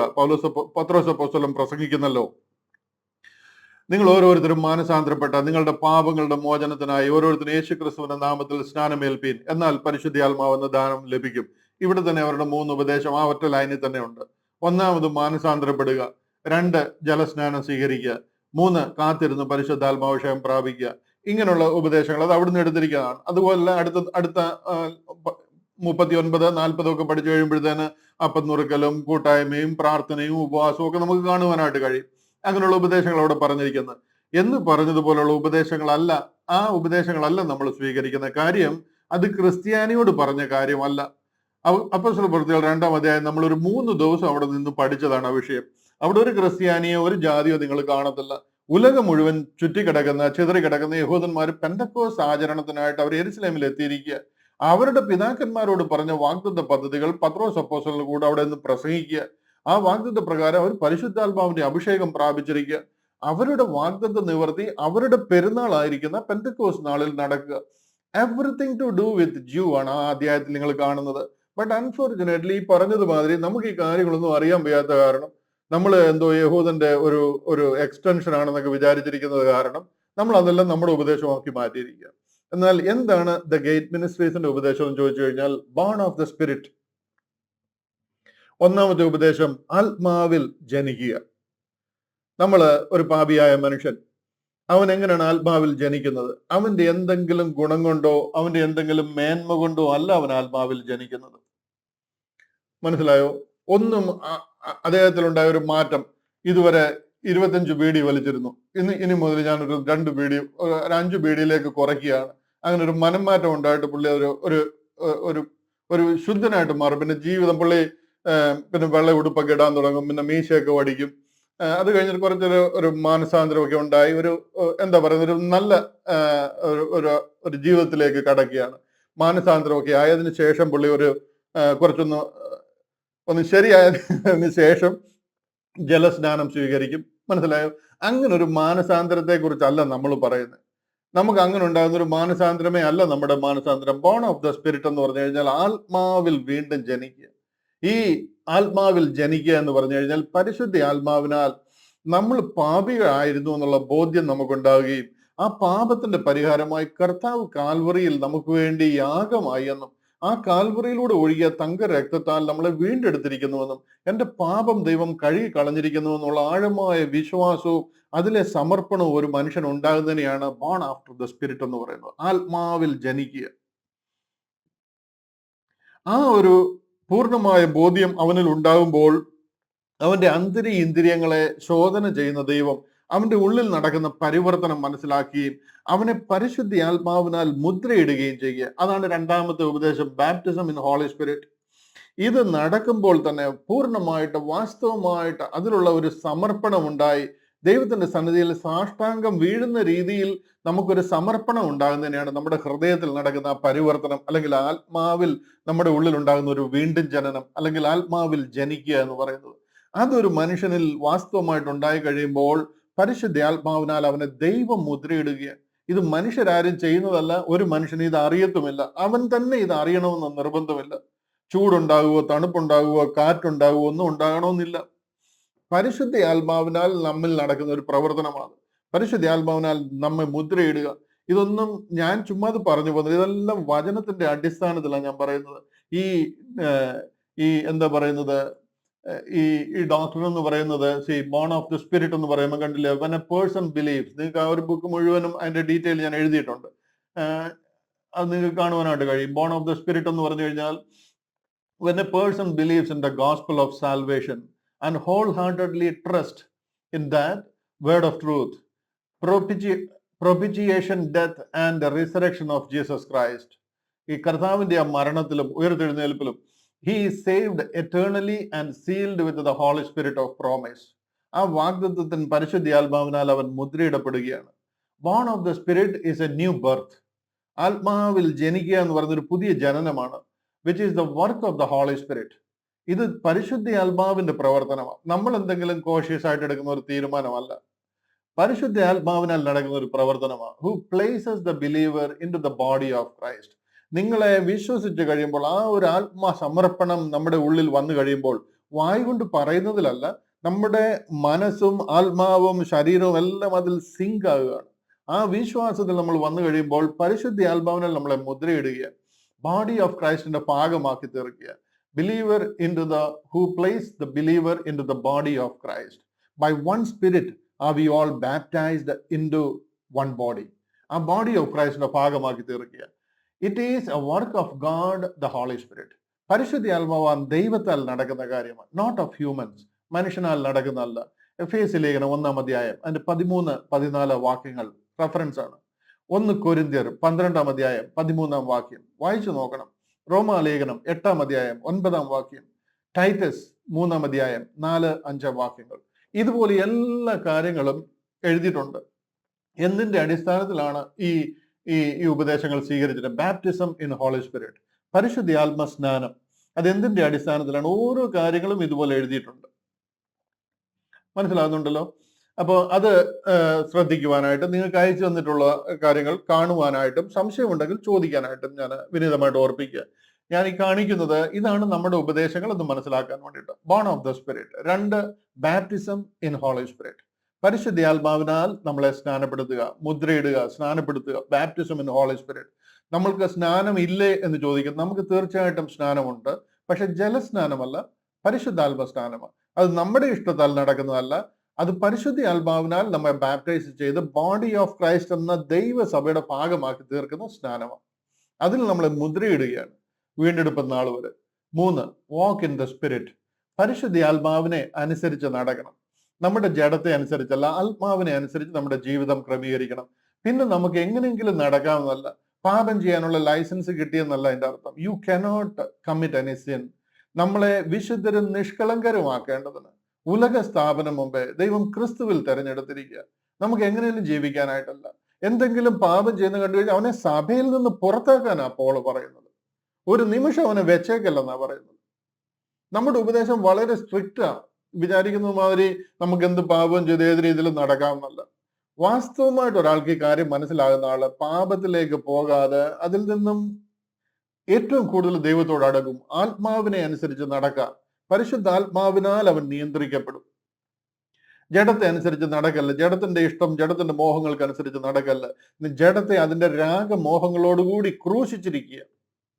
നമുക്ക് എന്തും ചെയ്ത് ജീവിക്കാം എന്നൊക്കെ പഠിപ്പിക്കുന്നവരുണ്ട്. അവരോടൊക്കെ ദൈവം ക്ഷമിക്കട്ടെ എന്ന് ഞാൻ പ്രാർത്ഥിക്കുക. Walk in the spirit. Prayer and fellowship. പ്രാർത്ഥനയും കൂട്ടായ്മയും ദൈവത്തോടുള്ള ബന്ധത്തിൽ അനേകരെ ഇത് അറിയിക്കുവാൻ ചേർന്നിരുന്ന് പ്രാർത്ഥിക്കുകയും നമ്മുടെ ആവശ്യങ്ങളെ സ്തോത്രത്തോട് ദൈവത്തെ അറിയിക്കുകയും നമ്മുടെ ആവശ്യങ്ങൾക്ക് വേണ്ടി ചേർന്നിരുന്ന് പ്രാർത്ഥിക്കുകയും കൂട്ടായ്മയും ലോക്കൽ ഫെലോഷിപ്പുകളും ചർച്ചുകളും എല്ലാം ദൈവം നമ്മളോട് പറഞ്ഞിരിക്കുന്നത്. ഇതെല്ലാം നമ്മുടെ ഉപദേശത്തിന്റെ ഭാഗമാണ്. On what we stand. Lord supper. ചിലരൊക്കെ പറഞ്ഞു കേട്ടിട്ടുണ്ട് ഇവർക്ക് സ്നാനവുമില്ല തിരുവത്താഴവുമില്ല എന്ന്. അതായത് തിരുമേശ കർത്തൃമേശ ഇല്ലാത്തവരാണ് എന്ന്. അങ്ങനല്ല. നമ്മൾ വിശ്വസിക്കുന്നതിൽ ഏറ്റവും വലിയൊരു ഉപദേശമാണ് ലോർഡ് സപ്പർ എന്ന് പറയുന്നത്. അതിന് കാര്യകാരണ സഹിതം ഞാൻ പല വീഡിയോകൾ ഇട്ടിട്ടുണ്ട്. എൽദോ ബ്രദർ പല വീഡിയോകൾ ചെയ്തിട്ടുണ്ട്. എന്തിന് ലോർഡ് സപ്പർ? എന്താണ് കർത്താവ് കാൽവറിയിലൂടെ നമ്മളെ വീണ്ടെടുത്തിരിക്കുക. എന്റെ ഓർമ്മയ്ക്കായി ഇത് ചെയ്യുവീനെന്ന് പൗലോസ് അപ്പോസ്തലനോട് പറഞ്ഞ് നമ്മളെ ഏൽപ്പിച്ചിരിക്കുക. അത് പിന്നെ നമുക്ക് എങ്ങനെ വിട്ടുകളഞ്ഞിട്ട് പോകാൻ പറ്റുമെന്ന് എനിക്ക് പിടികിട്ടുന്നില്ല. ഞാനൊരു 2-3 വീഡിയോ അതിൽ ചെയ്തിട്ടുണ്ട്. എൽദോ ബ്രദർ ഒരു 3 വീഡിയോ ചെയ്തിട്ടുണ്ട്. വളരെ ക്ലിയർ ആയിട്ട് ആ കാര്യങ്ങളെ പറഞ്ഞ് മനസ്സിലാക്കിയിട്ടുണ്ട്. Lord supper.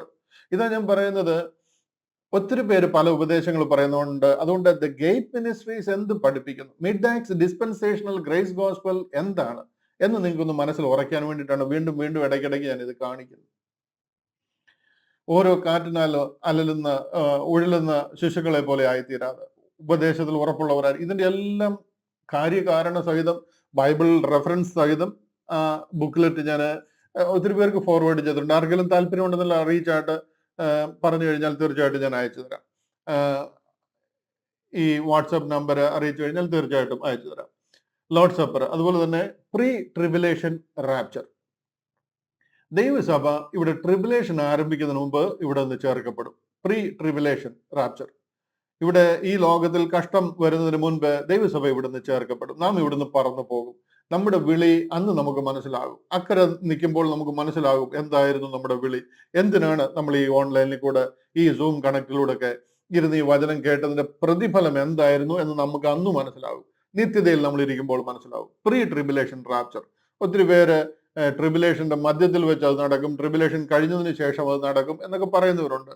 അവർക്ക് എന്താണ് ദൈവസഭ, എന്തിനാണ് നമ്മൾ അങ്ങോട്ട് പോകുന്നത് എന്നൊന്നും അറിയാത്തത് കൊണ്ടാണ് അങ്ങനെയുള്ള ഡോക്ട്രിൻസ് ഒക്കെ വന്നിരിക്കുന്നത്. അതുകൊണ്ട് നമ്മുടെ ഉപദേശം അതല്ല. We believe in pre tribulation rapture. Judgement seat of Christ. നമ്മൾ കർത്താവായ യേശു ക്രിസ്തുവിന്റെ ന്യായവിസ്താര സഭയിലേക്ക് ചെല്ലും. അവനവൻ ശരീരത്തിലിരിക്കുമ്പോൾ ചെയ്തത് നല്ലതാകിലും തീയതാകിലും നാം ചെയ്തതിനൊത്തോണം പ്രാപിക്കേണ്ടതിന് നാം എല്ലാവരും കർത്താവിന്റെ ന്യായാസനത്തിന് മുൻപാകെ നിൽക്കേണ്ടതായി വരും. അങ്ങനെ നമ്മൾ വിശുദ്ധന്മാര് കർത്താവിന്റെ സന്നിധിയിൽ ചെല്ലുന്ന കാര്യമാണ് പറഞ്ഞിരിക്കുന്നത്. കൊരിന്തിലെ സഭയോട് പറയുക. വെളിയിൽ നടക്കുന്ന ആൾക്കാരോട് പറഞ്ഞ കാര്യമല്ല അത്, വിശുദ്ധന്മാരോട് പറയുന്ന കാര്യമാണ്. നാം എല്ലാവരും കർത്താവിന്റെ ന്യായാസനത്തിന് മുൻപാകെ നിൽക്കേണ്ടതായിട്ട് വരും. നാം ചെയ്ത പ്രവൃത്തികൾക്ക് പേര് വിളിച്ച് താതൻ പേർക്കായി സേവ ചെയ്തതാൽ താതൻ എന്നെ മാനിക്കുവാനായി. ആ പാട്ടൊക്കെ അതിന്റെ ബേസിസിലുള്ളതാണ്. നമ്മളെ അവിടെ വെച്ച് പേര് വിളിച്ച് നാം ചെയ്ത ഓരോ കാര്യം. നിങ്ങൾ ഈ വാട്സപ്പ് മെസ്സേജ്, ഈ ക്ലാസ് അറ്റൻഡ് ചെയ്യാൻ ആർക്കെങ്കിലും ഈ ഒരു ഇൻവിറ്റേഷൻ ഫോർവേഡ് ചെയ്തിട്ടുണ്ടെന്നുണ്ടെങ്കിൽ നിങ്ങൾ എവിടെയെങ്കിലും കുറിച്ചിട്ടോ. നിങ്ങളെ പേര് പറഞ്ഞ് ഈ വിഷയം പറഞ്ഞ് ദൈവം നിങ്ങളെ മാനിക്കും. ഹല്ലേലൂയ. കർത്താവായ യേശു ക്രിസ്തു തന്ന വെളിച്ചത്തിലും കർത്താവിന്റെ കൃപയിൽ ആശ്രയിച്ചിട്ടാണ് ഞാൻ തിരുവചന പ്രകാരം നിങ്ങൾക്ക് ഈ ഉറപ്പ് തരുന്നത്. അതുപോലെ നാം ഒരു ഗ്ലാസ് വെള്ളം ഒരാൾക്ക് എടുത്തു കൊടുത്തിട്ടുണ്ടെങ്കിൽ അതിന് പ്രതിഫലം ദൈവം തരും നമുക്ക്. ഓക്കെ, അതാണ് ജഡ്ജ്മെന്റ് സീറ്റ് ഓഫ് ക്രൈസ്റ്റ്. നമ്മുടെ അവകാശങ്ങൾ, നമ്മുടെ പ്രതിഫലങ്ങളും ഒക്കെ സ്വീകരിച്ച് നാം സ്വർഗത്തിൽ നിത്യം വാഴുവാനായിട്ട് പോവുക. അത് കുറച്ചു നാളത്തേക്കല്ല, നിത്യമാണ്, എറ്റേണൽ ആണ്, എവർ ലാസ്റ്റിംഗ് ആണ്. Eternal heavenly aboard. അവിടെ നമ്മൾ നിത്യം കർത്താവിനോടൊപ്പം വാഴും. നാം ഇവിടെ ചെയ്ത പ്രവൃത്തികൾക്കനുസരിച്ച് ദൈവം നമുക്ക് തരാൻ പോകുന്ന അനുഗ്രഹങ്ങൾ, നമ്മളെ ആക്കി വയ്ക്കാൻ പോകുന്ന പദവികൾ അതിഭയങ്കരമാണ്. നമുക്ക് നിത്യത മുഴുവൻ സ്തുതിച്ചാലും നമുക്ക് അതിനകത്തിൽ ദൈവത്തോട് നന്ദി പറഞ്ഞ് തീർക്കുവാൻ കഴിയത്തില്ല. അതുപോലത്തെ അനുഭവത്തിലേക്ക് ഇവിടുന്ന് മരിക്കുക, നമ്മൾ ഇവിടുന്ന് ശ്വാസം മൂക്കിൽ നിന്ന് പോയി നമ്മൾ സ്വർഗത്തിലോട്ട് ചെന്ന് കഴിഞ്ഞാൽ നമ്മൾ അമേസ്ഡ് ആകാൻ പോവുകയാണ്, ദൈവം നമുക്ക് വേണ്ടി ഒരുക്കിയിരിക്കുന്ന നന്മകൾ കണ്ടു കഴിഞ്ഞാൽ. അതുകൊണ്ട് നമുക്ക് ഇവിടെ എന്തെങ്കിലും പ്രയാസം വരുമ്പോഴത്തേന് ആരും ഭാരപ്പെടേണ്ട കാര്യമല്ല. ഇതിനെക്കാട്ടിൽ 10,000 മടങ്ങ് അനുഗ്രഹീതമായ ഒരു സ്ഥലത്തേക്കാണ് നാം പോകുന്നത്. അതാണ് ദൈവം നമുക്ക് വേണ്ടി ഒരുക്കിയിരിക്കുന്നത്, ദ എറ്റേണൽ ഹെവൻലി അബോർഡ്. ഇതാണ് നമ്മുടെ main on what we stand എന്നുള്ള ഉപദേശങ്ങൾ. എന്നാൽ ഫണ്ടമെന്റൽസ് ഓഫ് ഫെയ്ത്ത്, നമ്മുടെ വിശ്വാസത്തിന്റെ അടിസ്ഥാന പ്രമാണങ്ങളിൽ ചില കാര്യങ്ങൾ കൂടെ നിങ്ങളത് വായിച്ച് കേൾപ്പിക്കാം. അത്രയും സമയം ഞാൻ എടുക്കുന്നില്ല. നമ്മുടെ മുന്നിലുള്ള 25 മിനിറ്റ് എനിക്ക് വേണം അപ്പോസ്തല പ്രവൃത്തികളിൽ നിന്ന് പറയാനായിട്ട്. അതുകൊണ്ട് ഇത് ഞാനൊന്ന് വായിച്ചു വിടാം. Fundamentals of faith. The Bible, the word of truth. ദൈവവചനം, സത്യവചനം. ബൈബിൾ ആണ് സത്യവചനം. ഇതിൽ പറഞ്ഞിരിക്കുന്നതാണ് നമ്മുടെ ജീവന്റെ മൊഴികൾ. ഇതാണ് നമ്മുടെ ആധാരം, ഇതാണ് നമ്മുടെ അടിസ്ഥാനം എന്ന് ഞങ്ങൾ വിശ്വസിക്കുന്നു. ഇതിന്റെ അപ്പുറത്ത് ഇത് വേറെ ഒരു അഡീഷണൽ ബുക്കുമില്ല, ഇതിലൊന്നും കുറഞ്ഞിട്ടുമില്ല. നമുക്ക് വേണ്ടുന്നതെല്ലാം പരിശുദ്ധ ആത്മാവിനാൽ ഇതിൽ നമ്മൾ തന്നിട്ടുണ്ട് എന്ന് ഞങ്ങൾ വാസ്തവമായിട്ട് വിശ്വസിക്കുന്നു. 66 പുസ്തകങ്ങൾ അടങ്ങുന്ന കിങ് ജെയിംസ് വേർഷൻ ബൈബിളാണ് നമ്മുടെ അടിസ്ഥാന ബൈബിൾ, നമ്മൾ വിശ്വസിക്കുന്ന Bible. 2, Trinity, the God head. ദൈവത്തിന്റെ ത്രിത്വം, അതിൽ ഞങ്ങൾ അടിയുറച്ച് വിശ്വസിക്കുന്നു. ഞാൻ അടുത്ത് വരുന്ന ഒരു ദിവസത്തെ ഒരു ക്ലാസ്സിൽ ഈ ട്രിനിറ്റി എന്നൊരു വിഷയം മാത്രമായിട്ട് ഡീൽ ചെയ്യണമെന്ന് വിചാരിക്കുന്നുണ്ട്. ഒത്തിരി പേര് ഇന്ന് അതിനെതിരായിട്ട് തിരിഞ്ഞുകൊണ്ടും ആ ഉപദേശം പഠിപ്പിച്ചുകൊണ്ടും ഇരിക്കുന്നവരുണ്ട്. എന്നാൽ ദൈവജനത്തിന് അത് തെറ്റായി പോകുന്നതിനോ തെറ്റിപ്പോകുന്നതിനോ ഇടയായി തീരാതെ, കൺവിൻസിങ് രീതിയിൽ ആൾക്കാർ പറഞ്ഞ് തെറ്റിച്ച് കളയാൻ ഇടയായി തീരാതെ, ട്രിനിറ്റി എന്താണ് നമ്മുടെ ഉപദേശം എന്ന് ഒരു ദിവസത്തെ ക്ലാസ്സിൽ കൂടെ സംസാരിക്കാനായിട്ട് ഞാൻ ആഗ്രഹിക്കുന്നുണ്ട്. ദൈവം നമുക്ക് സാവകാശം തരട്ടെ. ഇടയ്ക്ക് ഞാൻ ഈ അപ്പോസ്തല പ്രവൃത്തികൾ പോയിക്കൊണ്ടിരിക്കുമ്പോൾ തന്നെ ഒരു ദിവസം ബ്രേക്ക് എടുത്തിട്ട് ഞാൻ അതിനെക്കുറിച്ച് കൂടുതൽ ഡീറ്റെയിൽ പറയാം. ഡിവിനിറ്റി ഓഫ് ക്രൈസ്റ്റ്, കർത്താവായ യേശു ക്രിസ്തുവിന്റെ ദൈവികത്വം. യേശു ദൈവമല്ല എന്ന് പറയാനായിട്ട് സാത്താൻ ഒത്തിരി പരിശ്രമം ശ്രമിക്കുന്നുണ്ട്. ഒത്തിരി വിഭാഗക്കാർ അങ്ങനെ പറയുന്നുണ്ട്, യേശുവിൽ ദൈവത്വമില്ല, യേശുവിനെ ദൈവത്തെ ക്രൂശിക്കാൻ കഴിയത്തില്ല, അങ്ങനെയാണ് ഇങ്ങനെയാണെന്നൊക്കെ. കർത്താവിന്റെ ഡിവിനിറ്റിയെ അഫക്റ്റ് ചെയ്യുന്ന, അറ്റാക്ക് ചെയ്യുന്ന ഒത്തിരി കാര്യങ്ങളുണ്ട്. അത് ഞങ്ങൾ അടിയുറച്ച് വിശ്വസിക്കുന്നു. ഡിവിനിറ്റി ഓഫ് ക്രൈസ്റ്റ്, കർത്താവായ യേശു ക്രിസ്തുവിന്റെ ദൈവികത്വത്തിൽ, അത് പിതാവ്, പുത്രൻ, പരിശുദ്ധാത്മാവാം ത്രിയേക ദൈവത്വത്തിൽ ഞങ്ങൾ വിശ്വസിക്കുന്നു. അതുപോലെ തന്നെ റൈറ്റ്ലി ഡിവൈഡിങ്, നമ്മൾ പഠിപ്പിക്കുന്ന റൈറ്റ് ഡിവിഷൻ, റൈറ്റ്ലി ഡിവൈഡിങ്, തിരുവചനത്തെ യഥാർത്ഥമായി വിഭജിച്ച് പഠിക്കുക, റൈറ്റ്ലി ഡിവൈഡിങ്, അതിൽ ഞങ്ങൾ വിശ്വസിക്കുന്നു. ദ ഗോസ്പൽ, നമ്മുടെ ഉപദേശം എന്താണ് എന്ന് ചോദിച്ചു കഴിഞ്ഞാൽ ഇന്ന് ക്രിസ്ത്യാനിക്ക് അറിയത്തില്ല. നമ്മുടെ ഗോസ്പൽ എന്ന് പറയുന്നത് Christ died for our sins എന്നുള്ളതാണ്. നമ്മുടെ പാപങ്ങൾക്ക് പരിഹാരത്തിനായി ക്രിസ്തു കാൽവറിയിൽ മരിച്ചു, അതിലാണ് നാം വീണ്ടെടുക്കപ്പെട്ടിരിക്കുന്നത്. അതാണ് നമ്മുടെ ഗോസ്പൽ.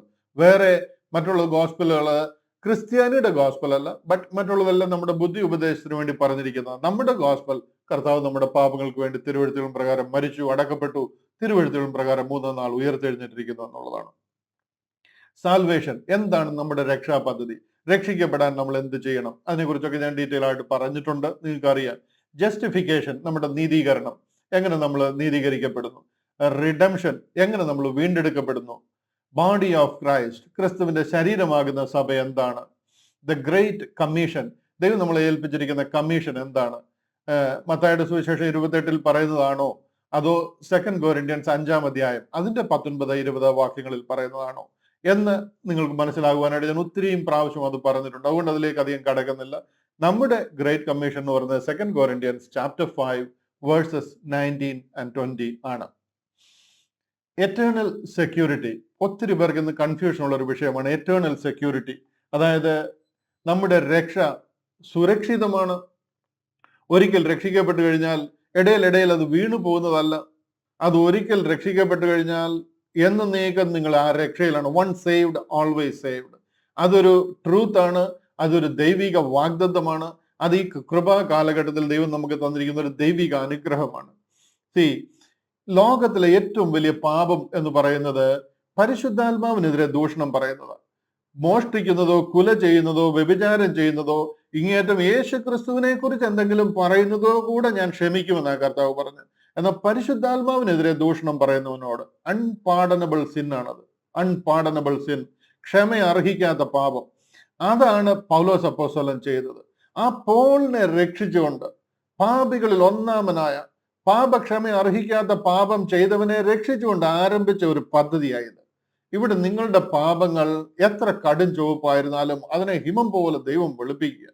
അതിൻ്റെ അപ്പുറത്ത് നിങ്ങൾ എൻ്റെ പാപം ഇച്ചിരി കൂടുതലാണ്, അതിനെ ക്ഷമിക്കത്തില്ല എന്ന് ആരെങ്കിലും വിചാരിക്കുന്നുണ്ടെങ്കിൽ നിങ്ങളെ സാത്താൻ മൂഢ സ്വർഗത്തിലേക്ക് കൊണ്ടുപോവുക.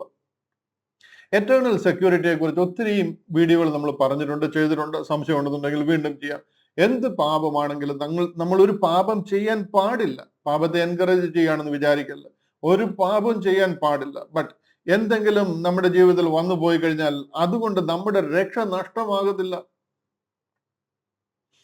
One saved always saved, eternal security.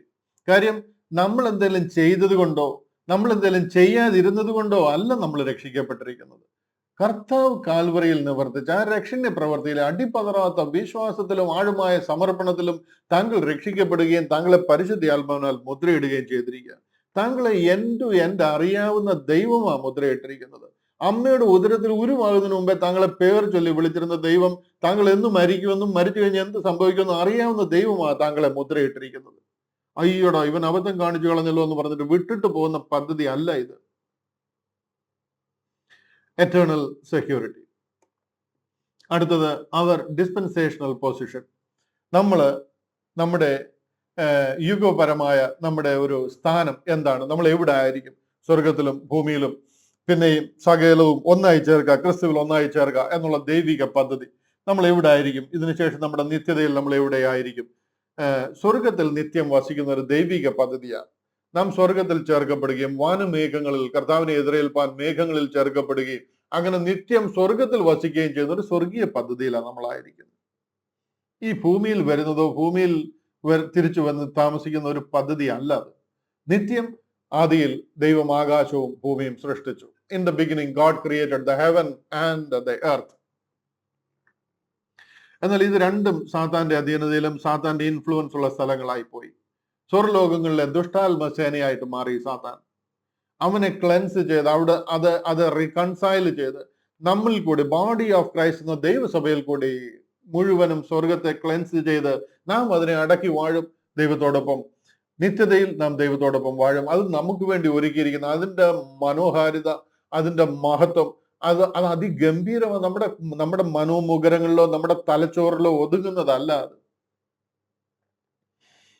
അങ്ങനെ നമ്മൾ നിത്യം ദൈവത്തോടൊപ്പം സ്വർഗത്തിൽ വാഴും. അതിഭയങ്കരമായ ഒരു വിളിയിലേക്കാണ് ദൈവം നമ്മളെ വിളിച്ചിരിക്കുന്നത്. ഹല്ലേലൂയ. അതുകൊണ്ടാണ് ഈ കൊരിന്ത്യ ലേഖനം 6-ാം അധ്യായത്തിൽ കൊരിന്ത്യ സഭയിൽ ഒരു പ്രോബ്ലം ഉണ്ടാകുമ്പോൾ അവർ പഞ്ചായത്തും ബ്ലോക്കുകാരെ ഒക്കെ വിളിച്ചിട്ട് അതിനൊരു ഒത്തുതീർപ്പ് ഉണ്ടാക്കാനായിട്ട് ചെല്ലുമ്പോൾ പോൾ അവരോട് പറയുന്നത് അതാണ്. നിങ്ങൾക്ക് നിങ്ങളുടെ ഇടയിൽ തീരുമാനമെടുക്കുവാൻ, ദൈവിക നീതിയാണ് തീരുമാനമെടുക്കുവാൻ കഴിയുന്ന ഒരാൾ പോലും നിങ്ങളുടെ ഇടയിൽ ഇല്ലേ എന്ന് ചോദിക്കുന്നതാണ്. നിങ്ങൾ ദൂതന്മാരെ വാഴാനായിട്ട് പോവുക. അവർ നാളെ മരിച്ചു പോയി കഴിഞ്ഞാൽ നിത്യ നരകാഗ്നിയിൽ സാത്താന്റെ കൂടെ കിടന്ന് തലയിൽ കൈവച്ച് കരഞ്ഞ് എന്താ അയ്യം വിളിക്കാൻ പോകുന്ന ആൾക്കാര്. അവരുടെ മുന്നിലാണോ നിങ്ങളുടെ ന്യായം കേൾക്കാനായിട്ട് നിങ്ങൾ പോയി നിൽക്കുന്നതെന്ന് പോൾ ചോദിക്കുക. നിങ്ങളുടെ വിളി എന്താണ്? നിങ്ങളുടെ തിരഞ്ഞെടുപ്പ് എന്താണ്? നിങ്ങളുടെ പവർ എന്താണ്? പൊസിഷൻ എന്താണെന്ന് നിങ്ങൾക്ക് അറിയാമോ? നിങ്ങൾ എന്താണ് ഇത് വിട്ടിട്ട് പോയി ഒന്നുമല്ലാത്തൊരു ജാതിയുടെ മുന്നിൽ പോയി നിൽക്കുന്നത്? ഈ കാര്യങ്ങളെ പോലും അറിയാത്തവരുടെ മുന്നിൽ നിങ്ങൾ ദൂതന്മാരെ വാണ് സ്വർഗത്തിൽ നിത്യം വാഴാൻ പോവുക. ഗബ്രിയേലിനായിട്ട് മിഖായേലിനായിട്ട് നമ്മുടെ മുന്നിൽ നമ്മുടെ ആവശ്യങ്ങൾക്ക് വേണ്ടി നിൽക്കുന്ന ലെവലിൽ നമ്മൾ അവരുടെ മേലെയുള്ള പദവിയില്ല. Body of Christ. ഹല്ലേലൂയ. കർത്താവിനോടൊപ്പം നമ്മൾ സ്വർഗത്തിലാകാൻ പോകുന്ന അതിഭയങ്കരമായ ഒരു ദൈവിക വിളിയിലേക്കാണ് നമ്മളെ വിളിച്ചിരിക്കുന്നത്. നിങ്ങൾക്ക് എത്ര പേർക്ക് ഇപ്പം മരണത്തെ പേടിയുണ്ട്? മരിച്ചു കഴിഞ്ഞാൽ എന്ത് സംഭവിക്കും എന്നുള്ളതിനെ കുറിച്ച് പേടി എത്ര പേർക്ക് ഉണ്ടാകും? ഇതാ ഞാൻ പറഞ്ഞ ഈ കാര്യങ്ങളൊന്നും മനസ്സിലായി കഴിഞ്ഞാൽ പിന്നെ ഇതൊക്കെ ചപ്പും ചവറുമാണ്. ഒരു ദിവസം നേരത്തെ പോയാൽ അത്രയും നല്ലതാണ്. ഇതാ പോൾ പറഞ്ഞത്, വിട്ടു പിരിഞ്ഞ് കർത്താവിനോട് കൂടെ ആയിരിക്കുന്നത് എനിക്ക് ഏറെ ഇഷ്ടം, അത് അത്യുത്തമമല്ലോ. മനസ്സിലാകുന്നുണ്ടോ? അതിന്റെ ഒരു അഷുറൻസ് നമുക്ക് കിട്ടുന്നത് ഇവിടെയാണ്. കർത്താവിനുള്ള ആഴമായ വിശ്വാസം. അവിടെ ചെന്ന് കഴിഞ്ഞിട്ട് Thomas George, what have you done for me എന്ന് ചോദിച്ചു കഴിഞ്ഞാൽ എന്ത് പറയും? അയ്യോ, എനിക്കൊന്നും ചെയ്യാൻ പറ്റിയില്ല കർത്താവേ. ലജ്ജിപ്പാൻ സംഗതിയില്ലാത്ത വേലക്കാരനായി നിൽക്കാതിരിക്കേണ്ടത്, ധൈര്യത്തോട് കർത്താവിന്റെ സന്നിധിയിൽ നിൽക്കുവാൻ കഴിയേണ്ടതിനായിട്ട് നമ്മളെ ഏൽപ്പിച്ചിരിക്കുന്ന ഉത്തരവാദിത്വം വിശ്വസ്തയോടെ വ്യാപാരം ചെയ്യാൻ. ആകാശം ഇടിഞ്ഞിങ്ങ് തല വീണെന്ന് പറഞ്ഞാലും, ഭൂമി തലകീഴായിട്ട് മറിഞ്ഞെന്ന് പറഞ്ഞാലും, ഇത് ദൈവവചനമാണ്, ഇത് ദൈവിക വാഗ്ദത്തമാണ്. അതിനുവേണ്ടി ഉറച്ചു നിൽക്കുവാൻ ഞാൻ നിങ്ങളെ ഓരോരുത്തരെയും കർത്താവിൽ പ്രബോധിപ്പിക്കുക. ഇതാണ് ഫണ്ടമെന്റൽസ് ഓഫ് ഫെയ്ത്ത്. ഇതാണ് ഗേറ്റ് മിനിസ്ട്രീസ് പഠിപ്പിക്കുന്ന ഫണ്ടമെന്റൽസ് ഓഫ് ഫെയ്ത്തും ഓൺ വാട്ട് വി സ്റ്റാൻഡ് എന്ന് പറയുന്ന നമ്മുടെ ഡോക്ടറിനൽ ഉപദേശങ്ങളും. ഇതിൽ നിങ്ങൾ ആരും ഇനി തെറ്റിപ്പോകല്ലോ.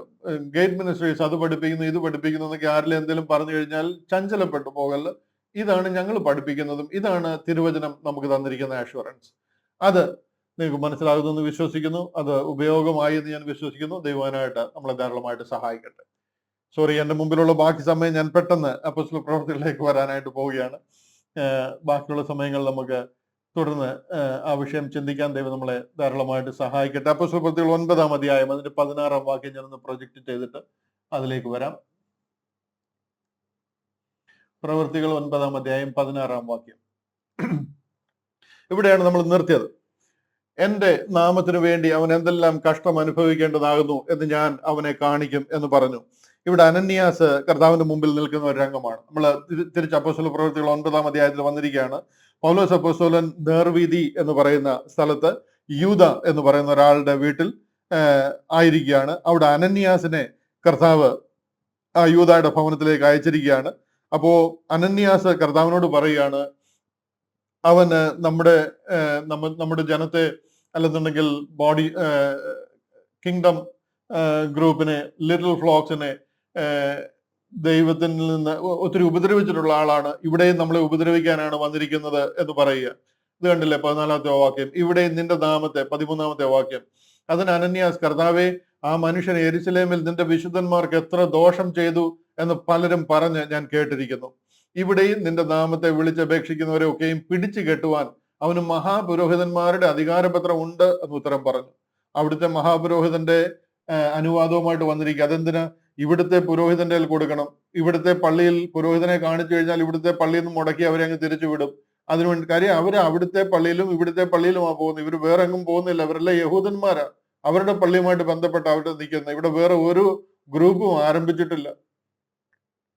കർത്താവ് അവനോട്, നീ പോക, അവൻ എന്റെ നാമം ജാതികൾക്കും രാജാക്കന്മാർക്കും ഇസ്രായേൽ മക്കൾക്കും മുമ്പിൽ വഹിപ്പാൻ ഞാൻ തിരഞ്ഞെടുത്തിരിക്കുന്ന ഒരു പാത്രം ആകുന്നു എന്ന് പറഞ്ഞു. എന്റെ നാമത്തിന് വേണ്ടി അവൻ എന്തെല്ലാം കഷ്ടം അനുഭവിക്കേണ്ടതാകുന്നു എന്ന് ഞാൻ അവനെ കാണിക്കും എന്ന് പറഞ്ഞു. പൗലോസ് അപ്പോസ്തലൻ ഒത്തിരി ഉപദ്രവിച്ചിട്ടുണ്ട്. അതുകൊണ്ട് ഈ നാമത്തിന് വേണ്ടി എന്തൊക്കെ കഷ്ടം അനുഭവിക്കണമെന്ന് അവൻ കാണും എന്ന് ദൈവം പറയുകയാണ്. അവനെ ഞാൻ കാണിക്കും. 17-ാമത്തെ വാക്യം. അങ്ങനെ അനന്യാസ് ആ വീട്ടിൽ ചെന്ന് അവന്റെ മേൽ കൈവച്ചു. ശൗലേ, സഹോദര, നീ കാഴ്ച പ്രാപിച്ചു പരിശുദ്ധാത്മ പൂർണ്ണനാകേണ്ടതിന് നീ വന്ന വഴിയിൽ നിനക്ക് പ്രത്യക്ഷനായ യേശു എന്ന കർത്താവ് എന്നെ അയച്ചിരിക്കുന്നു എന്ന് പറഞ്ഞു. എന്നെ അയച്ചിരിക്കുന്നത് കർത്താവാണ്. നീ എഴുന്നേറ്റ് പരിശുദ്ധാത്മ പൂർണ്ണനാകുക എന്ന് പറയുമ്പോൾ 18-ാം വാക്യം, അടുത്ത വാക്യത്തിൽ, ഉടനെ അവന്റെ കണ്ണിൽ നിന്ന് ചെതുമ്പൽ പോലെ വീണു. അവന്റെ കണ്ണിൽ നിന്ന് ചെതുമ്പൽ പോലെ വീണു. കാഴ്ച ലഭിച്ചു. അവൻ എഴുന്നേറ്റ് സ്നാനമേൽക്കുകയും ആഹാരം കൈക്കൊണ്ട് ബലം പ്രാപിക്കുകയും ചെയ്തു. കണ്ടില്ലേ?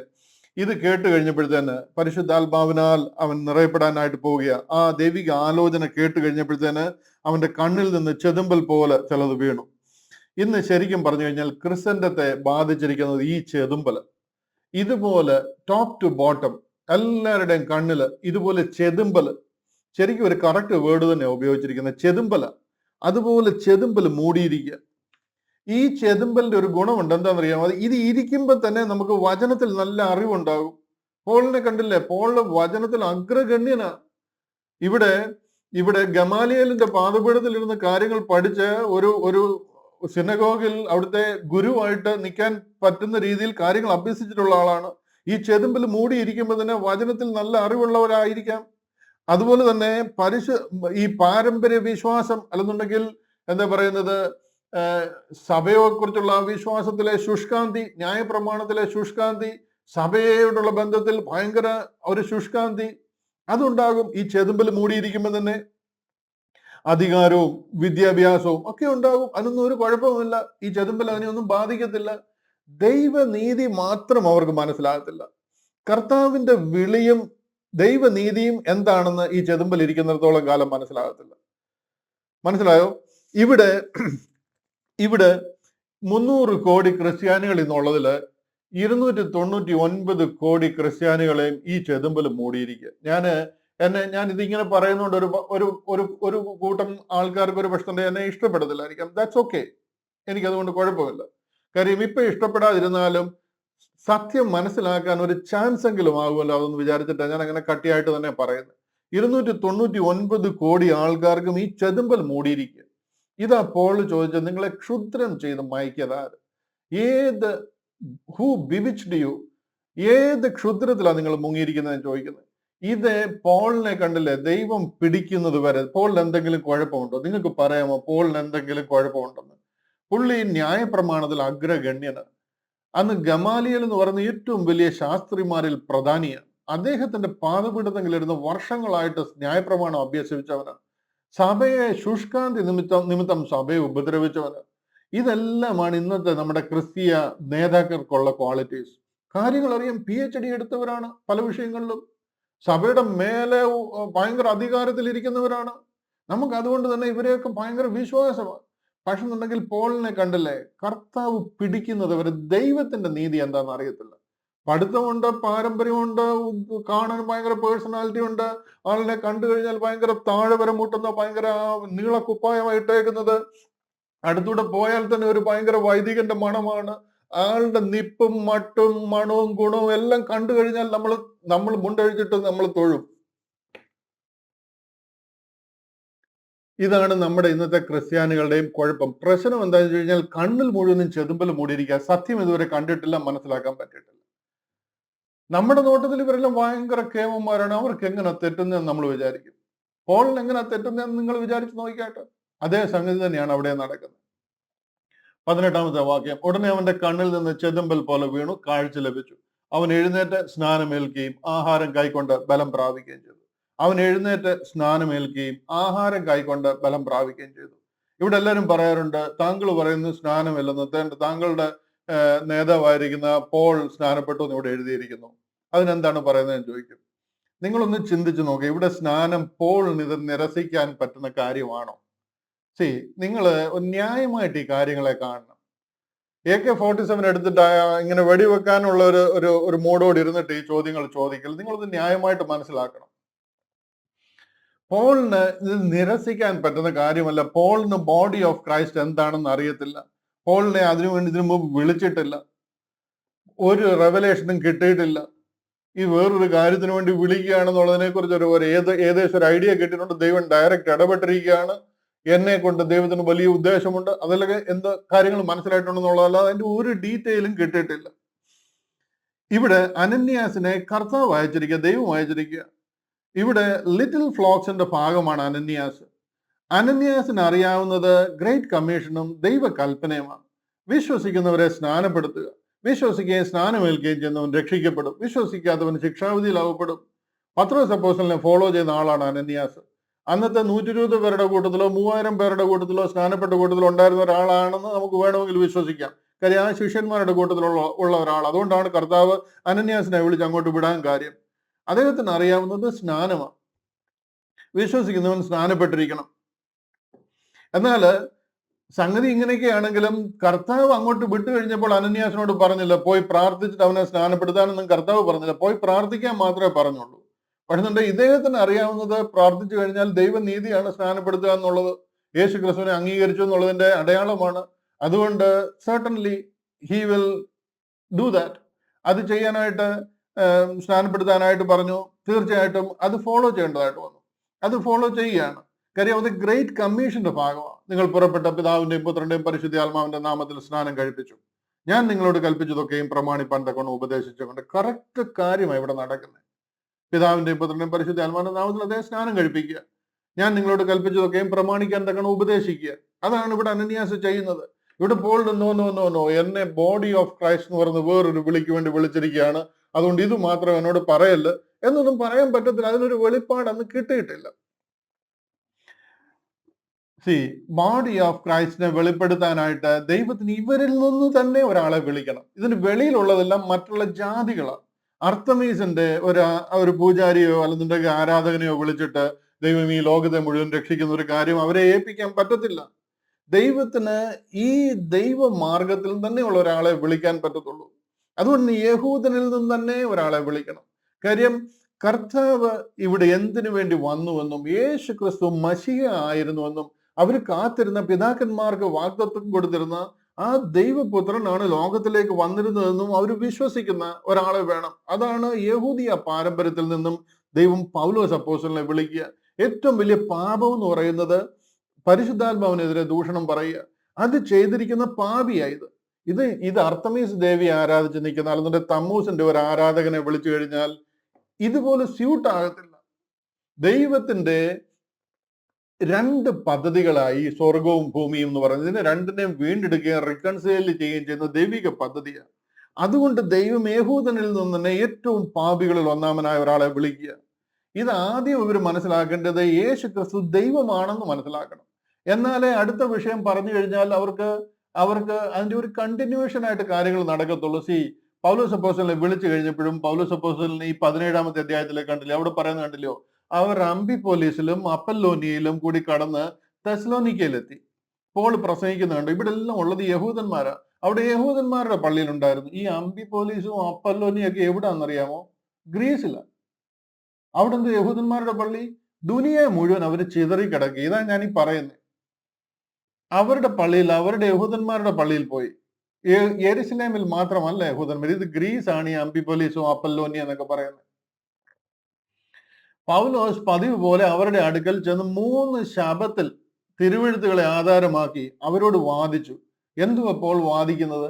ആദ്യം അവർക്ക് മനസ്സിലാകണം പോൾ പറയുന്ന ആളാരാന്ന്. അതാണ്, ക്രിസ്തു കഷ്ടം അനുഭവിക്കും, മരിച്ചവരിൽ നിന്ന് ഉയർത്തെഴുന്നേൽക്കുകയും ചെയ്യേണ്ടത് എന്ന് ഞാൻ നിങ്ങളോട് അറിയിക്കുന്ന ഈ യേശു തന്നെ ക്രിസ്തു എന്ന് തെളിയിച്ച് വിവരിച്ചുകൊണ്ടിരുന്നു. 3 ദിവസം 3 ആഴ്ച അവരുടെ അടുക്കൽ പോയി പ്രസംഗിക്കുന്നത് എന്താണെന്നറിയാമോ? യേശു തന്നെ ക്രിസ്തു. ഇത് പ്രസംഗിക്കണം. ഇതാണ് ഇതിന്റെ ബേസ്. അത് കഴിഞ്ഞിട്ട് ക്രിസ്തു നമ്മുടെ പാപങ്ങൾക്ക് വേണ്ടി തിരുവെഴുത്തുകൾ പ്രകാരം മരിച്ചു എന്ന് പറഞ്ഞാൽ പറ്റത്തുള്ളൂ. ആരാണ് ആദ്യം മരിച്ചതെന്ന് മനസ്സിലാകണം. യേശു ആരാണെന്ന് മനസ്സിലാകണം. ഇതാണ് പോൾ പ്രസംഗിക്കുന്നത്. നിങ്ങൾ അതിനെ അടിസ്ഥാനപരമായിട്ട് കാര്യങ്ങളെ മനസ്സിലാക്കണം. റോമാലേഖനം എഴുതി തുടങ്ങുക, ഡോക്ട്രിനൽ ബുക്ക് ഓഫ് ക്രിസ്ത്യാനിറ്റി. അതിന്റെ 1-ാമത്തെ വാക്യം കണ്ടില്ലയോ? ദൈവം തന്റെ പുത്രനും നമ്മുടെ കർത്താവുമായ യേശു ക്രിസ്തുവിനെ കുറിച്ച് വിശുദ്ധ രേഖകളിൽ തന്റെ പ്രവാചകന്മാർ മുഖാന്തരം മുമ്പ് കൂട്ടി വാഗ്ദത്തം ചെയ്ത സുവിശേഷത്തിനായി വേർതിരിച്ച് വിളിക്കപ്പെട്ട അപ്പോസ്തലനും യേശു ക്രിസ്തുവിന്റെ ദാസനുമായ പൗലോസ്, റോമായിൽ ദൈവത്തിനും പ്രിയരും വിളിക്കപ്പെട്ട വിശുദ്ധന്മാരുമായ എല്ലാവർക്കും എഴുതുന്നത്. എങ്ങനെ? കർത്താവായ യേശു ക്രിസ്തു ലോകത്തിലേക്ക് വരുമെന്നുള്ളത് ഉലക സ്ഥാപനം മുതലേ പറഞ്ഞിരിക്കുന്ന കാര്യമാണ്. ഉൽപ്പത്തി പുസ്തകം മുതൽ പറഞ്ഞിരിക്കുന്ന സകല വിശുദ്ധ രേഖകളിൽ തന്നെ പ്രവാചകന്മാർ മുഖാന്തരം പറഞ്ഞിരിക്കുന്നതാണ്. പ്രവാചക പുസ്തകത്തിൽ യേശു ക്രിസ്തു വരുന്നതിനെ കുറിച്ച് പറഞ്ഞിരിക്കുക. ആ കർത്താവിനെ കുറിച്ച് പ്രസംഗിക്കാൻ ദൈവം റോമയിൽ ദൈവത്തിനും പ്രിയരും വിളിക്കപ്പെട്ട വിശുദ്ധന്മാരെ എല്ലാവർക്കും എഴുതുക. യേശു ആരാണെന്ന് ആദ്യം അവർക്കൊന്ന് മനസ്സിലാകണം. എന്റെ ഇംഗ്ലീഷ് കണ്ടില്ലേ? Paul, a servant of Jesus Christ, called to be an apostle, separated unto the gospel of God. ദൈവത്തിന്റെ ഈ സുവിശേഷം ആദ്യം അറിഞ്ഞ ഒരാളായിരിക്കും. Which he had promised afore by his prophets in the holy scripture. തിരുവചനങ്ങളിൽ പറഞ്ഞിരിക്കുന്നത്. അത് ബ്രാക്കറ്റിലാ കൊടുത്തിരിക്കുന്നത്. മലയാളത്തിൽ ആ ബ്രാക്കറ്റ് എടുത്ത് മാറ്റിയിരിക്കുക. ഈ ബ്രാക്കറ്റ് എന്നൊക്കെ വളരെ ഇമ്പോർട്ടൻസ് ഉള്ളതാണ്. ചുമ്മാതെ ഇട്ടേക്കുന്നതല്ല ബ്രാക്കറ്റ്. അത് മലയാളത്തിലില്ല. അതിനൊക്കെ ഇമ്പോർട്ടൻസ് ഉള്ളതാണ്. അതിനെക്കുറിച്ചൊക്കെ ഡീറ്റെയിൽ സംസാരിക്കുമ്പോൾ ഞാൻ പറയാം എന്താ അതിൻ്റെയൊക്കെ കാര്യം. Concerning his son Jesus Christ our Lord, which was made of the seed of David according to the flesh. മനസ്സിലായോ? ഈ ദൈവം ആരാണെന്ന് ആദ്യം പ്രസംഗിക്കണം. അതിന് വേറൊരാളെ വിളിച്ചാൽ പറ്റത്തില്ല. ഈ മാർഗത്തിൽ തന്നെ ഒരാൾ വന്നിട്ട് അതിനെ അതിനെ റൈറ്റ്ലി ഡിവൈഡ് ചെയ്ത് ബോഡി ഓഫ് ക്രൈസ്റ്റ് എന്ന ദൈവിക പദ്ധതിയിലേക്ക് മാറുക. ഭൂമിയെയും സ്വർഗത്തെയും വീണ്ടെടുക്കുന്ന രണ്ട് ദൈവിക പദ്ധതികളാണ്. അതിന്റെ രണ്ടാമത്തെ പദ്ധതിയിലേക്ക് ഒരാളെ വിളിച്ചിരിക്കുക, അദ്ദേഹത്തിൽ കൂടി സ്വർഗത്തിൽ മർമ്മമായിരുന്ന സ്വർഗീയ പദ്ധതികൾ വെളിപ്പെടുത്തി കൊടുക്കുക. അർത്തമീസിന്റെ ഒരു ആരാധകനാണെന്നുണ്ടെങ്കിൽ അവൻ യേശു മശിഹയാണെന്നും കഷ്ടം അനുഭവിച്ചു എന്നും ഒന്നും പറഞ്ഞു കഴിഞ്ഞാൽ ഒരു യഹൂദൻ പോലും അവനെ തിരിഞ്ഞു നോക്കത്തില്ല, അവനെ അടുപ്പിക്കത്തില്ല. ഇത് യഹൂദന്മാർക്കും രക്ഷപ്പെടാനുള്ള ഒരു മാർഗമാണ്. മനസ്സിലായോ? യഹൂദനും ജാതികൾ രക്ഷിക്കപ്പെടുന്നു എന്നുള്ളത് twofold purpose of God, ദൈവത്തിന്റെ രണ്ട് സ്വർഗീയ പദ്ധതികൾ. 19 വാക്യത്തിലേക്ക് വരാം, തിരിച്ചു വരാം. നമ്മുടെ റോമാലേഖനത്തിൽ തന്നെ അപ്പോസ്തല പ്രവൃത്തികളിലേക്ക് തന്നെ തിരിച്ചു വരാം. അതിന്റെ 19 വാക്യം, അവൻ ദമസ്കോസിലുള്ള ശിഷ്യന്മാരോട് കൂടെ കുറെ നാൾ പാർത്തു. അവിടെ അവരെ കൊല്ലാനാ ചെന്നത്. ദമസ്കോസിലെ ശിഷ്യന്മാരെ കൊല്ലാൻ ചെന്നതാണ്. പിടിച്ചു കെട്ടിക്കൊണ്ട് തിരിച്ചു പോകാനായിട്ട് വന്നതാണ്. പക്ഷെ ഇപ്പൊ അവരുടെ കൂടെ താമസിക്കുന്നത്. ആള് കംപ്ലീറ്റ് മാറിയിരിക്കുക. അവരെ കൊല്ലാൻ ചെന്ന ആള് ഇപ്പൊ അവരുടെ കൂടെ താമസിക്കുക. 20 വാക്യം, യേശു തന്നെ ദൈവപുത്രനെന്ന് പള്ളികളിൽ പ്രസംഗിച്ചു. അങ്ങനെ ഇതാ അവരുടെ സുവിശേഷം. പ്രിയ ദൈവജനമേ, my brothers and sisters, please try to understand. അവരുടെ സുവിശേഷം എന്ന് പറയുന്നത് യേശു തന്നെ ക്രിസ്തു, നിങ്ങൾ കാലാകാലങ്ങളായിട്ട് കാത്തിരിക്കുന്ന മശിഹ യേശു ആണെന്ന് അവരെ അറിയണം. ഇതാ പത്രോസ് അപ്പോസ്തലൻ പറഞ്ഞത്, നീ ദൈവത്തിന്റെ പുത്രനായ ക്രിസ്തു എന്ന് ഞങ്ങൾ അറിയുന്നു. ഇതാണ് അവരുടെ സുവിശേഷം. അതാ പോൾ പ്രസംഗിക്കുന്നത്, യേശു തന്നെ ദൈവപുത്രൻ എന്ന് പള്ളികളിൽ പ്രസംഗിച്ചു. 21, കേട്ടവരെല്ലാവരും വിസ്മയിച്ചു. യെരുശലേമിൽ ഈ നാമം വിളിച്ചപേക്ഷിക്കുന്നവർക്ക് നാശം ചെയ്തവൻ ഇവനല്ലയോ? ഇവിടെയും അവരെ പിടിച്ചു കെട്ടി മഹാപുരോഹിതന്മാരുടെ അടുക്കൽ കൊണ്ടുപോകുവാനല്ലയോ വന്നത് എന്ന് പറഞ്ഞു. ഇവൻ വന്നതിന്റെ പർപ്പസും ഇതായിരുന്നല്ലോ. ഇവൻ എന്തൊരു വലിയ മാറ്റമാണ് ഉണ്ടായിരിക്കുന്നതെന്ന് ചോദിക്കുകയാണ്. ഇവരുടെ ഇടയിൽ കാര്യം എന്താണെന്ന് ചോദിച്ചു കഴിഞ്ഞാൽ, യേശു ക്രിസ്തു വന്നു എന്ന് പറയുമ്പോൾ, യേശു തന്നെ ക്രിസ്തു എന്ന് പറയുമ്പോൾ, ഇവരുടെ ഇടയിൽ ഇവർ ക്രിസ്തുവിന് വേണ്ടി കാത്തിരിക്കാൻ തുടങ്ങിയിട്ട് കുറെ നാളായതാണ്. ഒത്തിരി നാളായിട്ട് ഇവർ കാത്തിരിക്കുക. അപ്പോസ്തല പ്രവൃത്തികൾ 5-ാമത്തെ അധ്യായം വായിച്ചു കഴിഞ്ഞാൽ നിങ്ങൾക്ക് കാണാൻ പറ്റും. അവിടെ ഗമാലിയേൽ ഇവരോട് പറയുന്നുണ്ട്. ഗമാലിയേൽ പറയുന്ന ഒരു ഭാഗം അപ്പോസ്തല പ്രവൃത്തികൾ 5-ാം അധ്യായം അതിന്റെ 34 വാക്യത്തിൽ കാണാം. അവിടെ കണ്ടില്ലേ? അവിടെ പറയുകയാണ്, അപ്പോൾ സർവ്വജനത്തിനും ബഹുമാനമുള്ള ധർമ്മോപദേഷ്ടാവായ ഗമാലിയേൽ എന്നൊരു പരീശൻ ന്യായാധിപ സംഘത്തിൽ എഴുന്നേറ്റു. അവരെ കുറെ നേരം പുറത്താക്കുവാൻ കൽപ്പിച്ചു. 12 വരെ പുറത്താക്കുവാൻ കൽപ്പിച്ചിട്ട് പറയാം. പിന്നെ അവൻ അവരോട്, ഇസ്രായേൽ പുരുഷന്മാരെ, ഈ മനുഷ്യരുടെ കാര്യത്തിൽ നിങ്ങൾ എന്ത് ചെയ്യാൻ പോകുന്നു എന്ന് സൂക്ഷിച്ചു കൊള്ളുവീൻ. ഈ നാളുകൾക്ക് മുമ്പേ ത്യുദാസ് എന്നവൻ എഴുന്നേറ്റ് താൻ മഹാൻ എന്ന് നടിച്ചു. ഏകദേശം 400 പുരുഷന്മാർ അവനോടുകൂടി ചേർന്നു. എങ്കിലും അവൻ നശിക്കുകയും അവനെ അനുസരിച്ചവരെല്ലാം ചിന്നി ഒന്നുമില്ലാതാവുകയും ചെയ്തു. അവന്റെ ശേഷം ഗലീലക്കാരനായ യൂദ ചാർത്തലിന്റെ കാലത്ത് എഴുന്നേറ്റു. മനസ്സിലായോ? ഇവിടെ എല്ലാം പറയുന്നത് എന്താന്ന് ചോദിച്ചു കഴിഞ്ഞാൽ, ഈ ക്രിസ്തു വരുമെന്ന് അവർക്ക് അറിയാവുന്നതുകൊണ്ടും അവർ കാത്തിരിക്കുന്നതുകൊണ്ടും ഞാൻ ക്രിസ്തു എന്ന് പറഞ്ഞ് ഇതിനു മുമ്പ് കുറെ പേര് വന്നിട്ടുണ്ട്.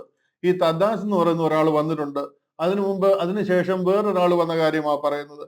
ഇതുപോലെ പലരും ഇവരുടെ ഇടയിൽ വന്നുകൊണ്ടിരിക്കുക. ഇത് തന്നെയാ കർത്താവ് പറയുന്നത്. ഇനിയും ചിലർ വരും. ഇപ്പൊ ഓൾറെഡി അവരുടെ ഇടയിൽ ഒരു ക്രിസ്തു ഉണ്ട്.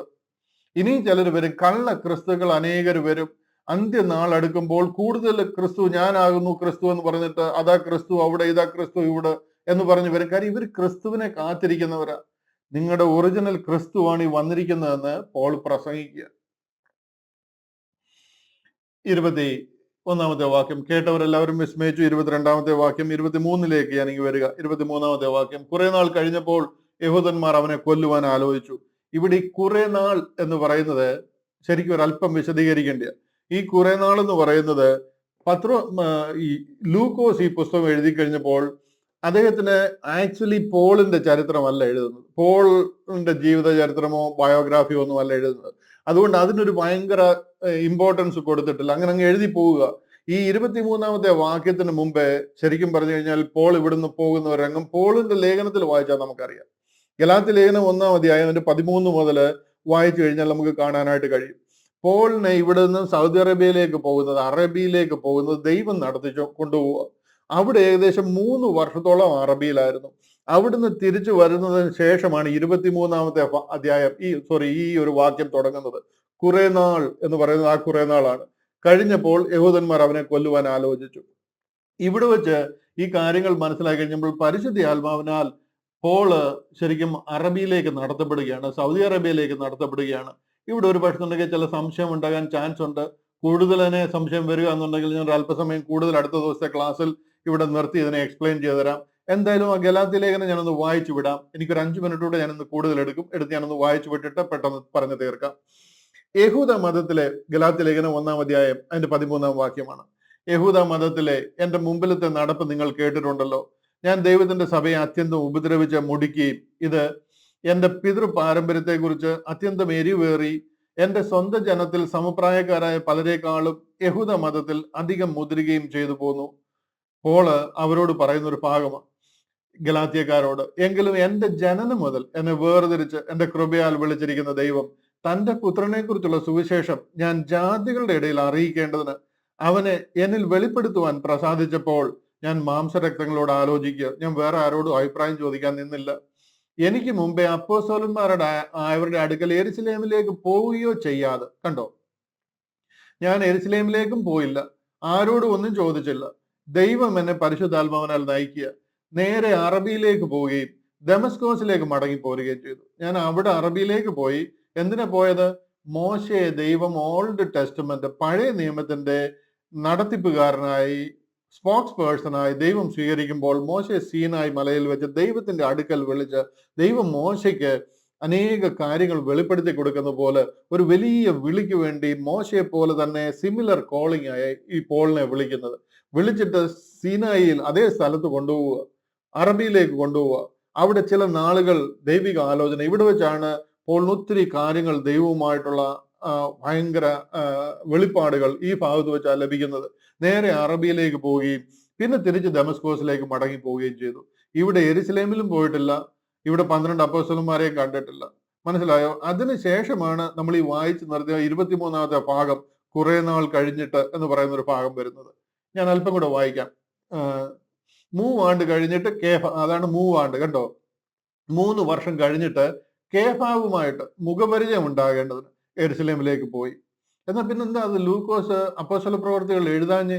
ലൂക്കോസ് എഴുതുന്നതിന്റെ ഉദ്ദേശം പോളിന്റെ ബയോഗ്രാഫി എഴുതുക അല്ല ലൂക്ക്. അതുകൊണ്ട് ഇതിനെ വാസ്തവമായിട്ട് മനസ്സിലാണെന്നുണ്ടെങ്കിൽ പോൾ എന്ത് എഴുതിയിരിക്കുന്നു കൂടെ പഠിച്ചു കഴിയുമ്പോഴേ നമുക്ക് അതിന്റെ ഒരു പൂർണ്ണ പിക്ചർ കിട്ടത്തുള്ളൂ. 3 ആണ്ട് കഴിഞ്ഞിട്ട്, 3 വർഷം കഴിഞ്ഞിട്ട് കേഫാവ് പത്രോസുമായിട്ട് മുഖപരിചയം ഉണ്ടാകേണ്ടതിന് യെരുശലേമിലേക്ക് പോയി. ഹൈ, മനസ്സിലാകുന്നുണ്ടോ നിങ്ങൾക്ക്? 15 ദിവസം അവനോടുകൂടെ പാർത്തു. എന്നാൽ കർത്താവിന്റെ സഹോദരനായ യാക്കോബിനെ അല്ലാതെ അപ്പോസ്തലന്മാരിൽ വേറൊരുത്തനെയും കണ്ടില്ല. അവിടെ 12 പേരുണ്ട്. പത്രോസിനെ കണ്ടു, 2 ആഴ്ച പത്രോസിന്റെ കൂടെ പാർത്തു. കൂടാതെ കർത്താവിന്റെ സഹോദരനായ യാക്കോബ്, അത് 12 പേരിലുള്ള ആളല്ല. ഈ യാക്കോബ് 12 ഒരാളല്ല. അത് കർത്താവിന്റെ സഹോദരനായ യാക്കോബ്, അല്ലാതെ അപ്പോസ്തലന്മാരിൽ വേറെ ആരെയും കണ്ടില്ല. പക്ഷേ ഈ യാക്കോബ് പിന്നീട് അവരുടെ നേതാവായി എന്നുള്ളത് ശരിയാണ്. അവിടുത്തെ ലീഡർ ആയത് പിന്നെ ഈ യാക്കോബാണ്. ബട്ട് അദ്ദേഹം 12 പേരിലുള്ള ആളുമല്ല.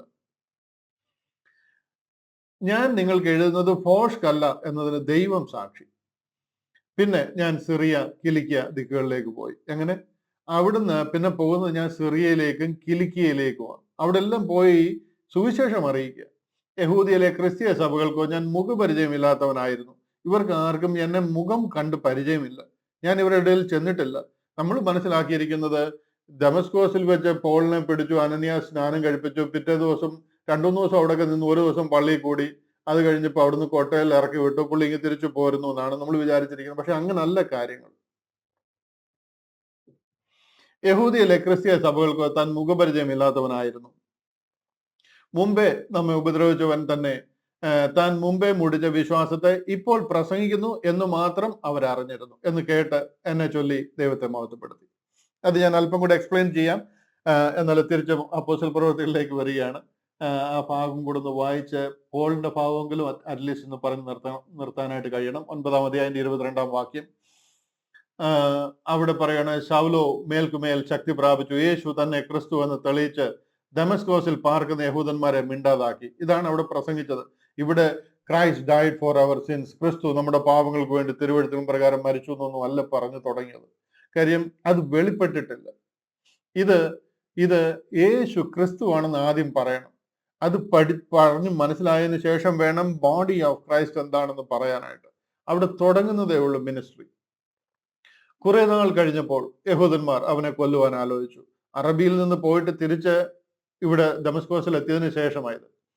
ശൗൽ അവരുടെ കൂട്ടുകെട്ട് അറിഞ്ഞു. അവർ കൊല്ലാൻ പ്ലാൻ ഇടുക എന്ന് അറിഞ്ഞു. അവനെ കൊല്ലുവാൻ അവർ രാവും പകലും നഗര ഗോപുരങ്ങളിൽ കാവൽ വെച്ചു. എന്നാൽ അവന്റെ ശിഷ്യന്മാർ രാത്രിയിൽ അവനെ ഒരു കൊട്ടയിലാക്കി മതിൽ വഴിയായി ഇറക്കി വിട്ടു. ഈ കാര്യങ്ങളൊക്കെ പറയാൻ തുടങ്ങുമ്പോൾ മുതൽ കൊട്ടയിൽ കയറിയതാണ്. അതിനു മുമ്പ് നല്ല രാജാവായിട്ട് നടന്നത്, അങ്ങോട്ട് കുതിരപ്പുറത്താ പോയി, ഇങ്ങോട്ട് കൊട്ടയിൽ ഇറക്കി വിടുകയാണ്. സത്യം എന്നറിഞ്ഞു അന്ന് മുതൽ പ്രശ്നം ആരംഭിക്കും. അതുവരെ നമ്മൾ കാര്യങ്ങളൊക്കെ അറിയാം, നമ്മൾ വല്ല രാജാവായിട്ട് ഇങ്ങനെ നടക്കും. മനസ്സിലായോ? കാണുന്നവരൊക്കെ നമ്മളെ കണ്ട് വളരെ അപ്രീഷിയേറ്റ് ചെയ്യുകയും ഒക്കെ ചെയ്യും. പക്ഷെ സത്യം പറയാൻ തുടങ്ങുമ്പോൾ മുതൽ പ്രശ്നം ആരംഭിക്കും. അന്ന് കൊട്ടയിൽ കയറിയതാ, അന്ന് മുതൽ പ്രോബ്ലങ്ങൾ ആരംഭിച്ചു. അവൻ യെരുശലേമിൽ എത്തിയാറെ ശിഷ്യന്മാരോട് ചേരുവാൻ ശ്രമിച്ചു. എന്നാൽ അവൻ ഒരു ശിഷ്യൻ എന്ന് വിശ്വസിക്കാതെ എല്ലാവരും അവനെ പേടിച്ചു. ഞാൻ അധികം നിൽക്കുന്നില്ല, എക്സ്പ്ലെയിൻ ചെയ്യേണ്ടതാണ്. പക്ഷെ സെൽഫ് എക്സ്പ്ലനേറ്ററി ആണല്ലോ. ബർന്നബാസോ അവനെ കൂട്ടി അപ്പോസ്തലന്മാരുടെ അടുക്കൽ കൊണ്ടുവന്നു. അവൻ വഴിയിൽ വെച്ച് കർത്താവിനെ കണ്ടതും കർത്താവ് അവനോട് സംസാരിച്ചതും ദമസ്കോസിൽ അവൻ യേശുവിന്റെ നാമത്തിൽ പ്രാഗൽഭ്യത്തോട് പ്രസംഗിച്ചതും എല്ലാം അവരോട് വിവരിച്ചു പറഞ്ഞു. പിന്നെ അവൻ യെരുശലേമിൽ അവരുമായി പെരുമാറുകയും കർത്താവിന്റെ നാമത്തിൽ പ്രാഗൽഭ്യത്തോട് പ്രസംഗിക്കുകയും ചെയ്തു പോന്നു. യവന ഭാഷക്കാരായ യഹൂദന്മാരോടും അവൻ സംഭാഷിച്ച് തർക്കിച്ചു. അതാരാ? അതാണ് ഇസ്രായേലിന് വെളിയിലുള്ള യഹൂദന്മാർ, യവന ഭാഷക്കാരായ യഹൂദന്മാർ. അവർ സംസാരിക്കുന്നത് യവന ഭാഷയാണ്, ഗ്രീക്കാണ്. അവരോ അവനെ കൊല്ലുവാൻ വട്ടം കൂട്ടി. സഹോദരന്മാർ അതറിഞ്ഞ് അവനെ കൈസരിയിലേക്ക് കൂട്ടിക്കൊണ്ടുപോയി അവിടെ നിന്ന് തർസോസിലേക്ക് അയച്ചു. അങ്ങനെ യഹൂദിയ, ഗലീല, ശമരിയ എന്നീ ദേശങ്ങളിലൊക്കെയും സഭയ്ക്ക് സമാധാനമുണ്ടായി. കാര്യം എന്താ? ഇവിടെ എല്ലാം പോൾ ഉപദ്രവിക്കുകയായിരുന്നു, സഭയെ ഓടി നടന്ന് ഉപദ്രവിക്കുകയായിരുന്നു. അത് ആത്മീക വർധന പ്രാപിച്ചും കർത്താവിനോടുള്ള ഭക്തിയിലും പരിശുദ്ധാത്മാവിന്റെ പ്രബോധനയിലും നടന്ന് പെരുകിക്കൊണ്ടിരുന്നു. സ്തേഫാനോസിനെ കൊന്നതുകൊണ്ട് കാര്യം തീർന്നിരുന്നില്ല. കഴിഞ്ഞ ഒരു വർഷത്തോളം ഈ ദേശങ്ങളെല്ലാം ഓടി നടന്ന് അവരെ ഉപദ്രവിക്കുകയായിരുന്നു. അതുകൊണ്ടാണ് യഹൂദിയ, ഗലീല, ശമരിയ എന്നീ ദേശങ്ങളിലൊക്കെയും സഭയ്ക്ക് സമാധാനമുണ്ടായി. അടുത്തത് പത്രോസ് അപ്പോസ്തലന്റെ കാര്യമാണ്. പക്ഷെന്നുണ്ടെങ്കിൽ ഞാൻ അതിലേക്ക് കടക്കുന്നില്ല. രണ്ട് കാര്യങ്ങളെ പത്രോസ് അപ്പോസ്തലനിലൂടെ ചെയ്യുന്നുള്ളൂ. പത്രോസ് അപ്പോസ്തലനിലൂടെ അത്ഭുതങ്ങൾ നടക്കുകയാണ്. ഒരു 5 മിനിറ്റ് കൂടെ എനിക്ക് ഞാൻ എടുക്കുന്നതിൽ ബുദ്ധിമുട്ടുണ്ടോ? ഒന്ന് കൈ ഉയർത്തി കാണിക്കാമോ? Thank you. പെട്ടെന്ന് ഞാൻ പറഞ്ഞു തീർക്കാം. പത്രോസ് എല്ലായിടവും സഞ്ചരിക്കുകയും ലുദ്ദയിൽ പാർക്കുന്ന വിശുദ്ധന്മാരുടെ അടുക്കലും ചെന്നു. ഇത് ഈ യോപ്പയിലെ ഒരു സ്ഥലമാണ് ലുദ്ദ എന്ന് പറയുന്നത്. ഇവിടെ പത്രോസ് അപ്പോസ്തലൻ സഞ്ചരിച്ച് അവരുടെ അടുക്കൽ ചെല്ലുകയാണ്. ഈ ജോപ്പ എന്ന് പറയുന്നത് ഇന്നത്തെ ടെൽ അവീവ് ആണ്. ടെൽ അവീവിന്റെ ഔട്ട്സ്കേർട്സിലുള്ള ഒരു പ്രധാന സിറ്റിയാണ്. ഇതിനെ ജാഫ എന്നായിരുന്നു അന്ന് അറിയപ്പെട്ടിരുന്നത്. ഈ ജാഫയാണ് ആക്ച്വലി സലോമോൻ രാജാവിന്റെ കാലത്തുണ്ടായിരുന്ന ഏറ്റവും വലിയ തുറമുഖം. ലബാനോനിൽ നിന്ന് ദേവദാരുക്കളും ഇതും അവിടുത്തെ ബിസിനസ് കാര്യങ്ങളൊക്കെ നടക്കുന്ന ഷിപ്പുകൾ വരുന്ന ഒരു മെയിൻ സീ പോർട്ടായിരുന്നു ഈ ജാഫ എന്ന് പറയുന്നത്. അതാണ് ഈ ജോപ്പ എന്ന് പറയുന്നത്. ഇന്ന് ടെൽ അവീവ് ആണ്. ടെൽ അവീവിന്റെ പ്രധാന സ്ഥലങ്ങളാണ്. ഇവിടെ ഒന്നുകൂടെ പറഞ്ഞു കഴിഞ്ഞാൽ നിനവയ്ക്ക് പോകാൻ യോനയെ അയക്കുന്നത് ഈ ജോപ്പയിൽ നിന്നാണ്. ഇവിടെ നിന്നാണ് കപ്പലെടുക്കുന്നത്. നിനവയ്ക്ക് പോകാൻ പറഞ്ഞപ്പോൾ പുള്ളി തർസോസിന് പോയത് ഈ ജോപ്പയിൽ നിന്നാണ്. ഇവിടെ പത്രോസ് അപ്പോസ്തലന് സുവിശേഷം അറിയിക്കുന്നതും ഇവിടെ അയനയാസ് എന്നു പേരുള്ള ഒരു മനുഷ്യനെ കണ്ടു.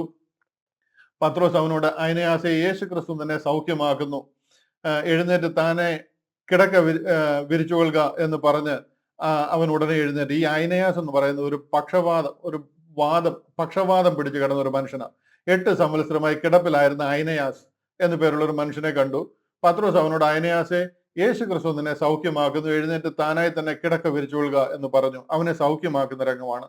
അടുത്തത് ലുദ്ദയിലും ഷാരോനിലും പാർക്കുന്നവരെല്ലാവരും അവനെ കണ്ട് കർത്താവിലേക്ക് തിരിഞ്ഞു.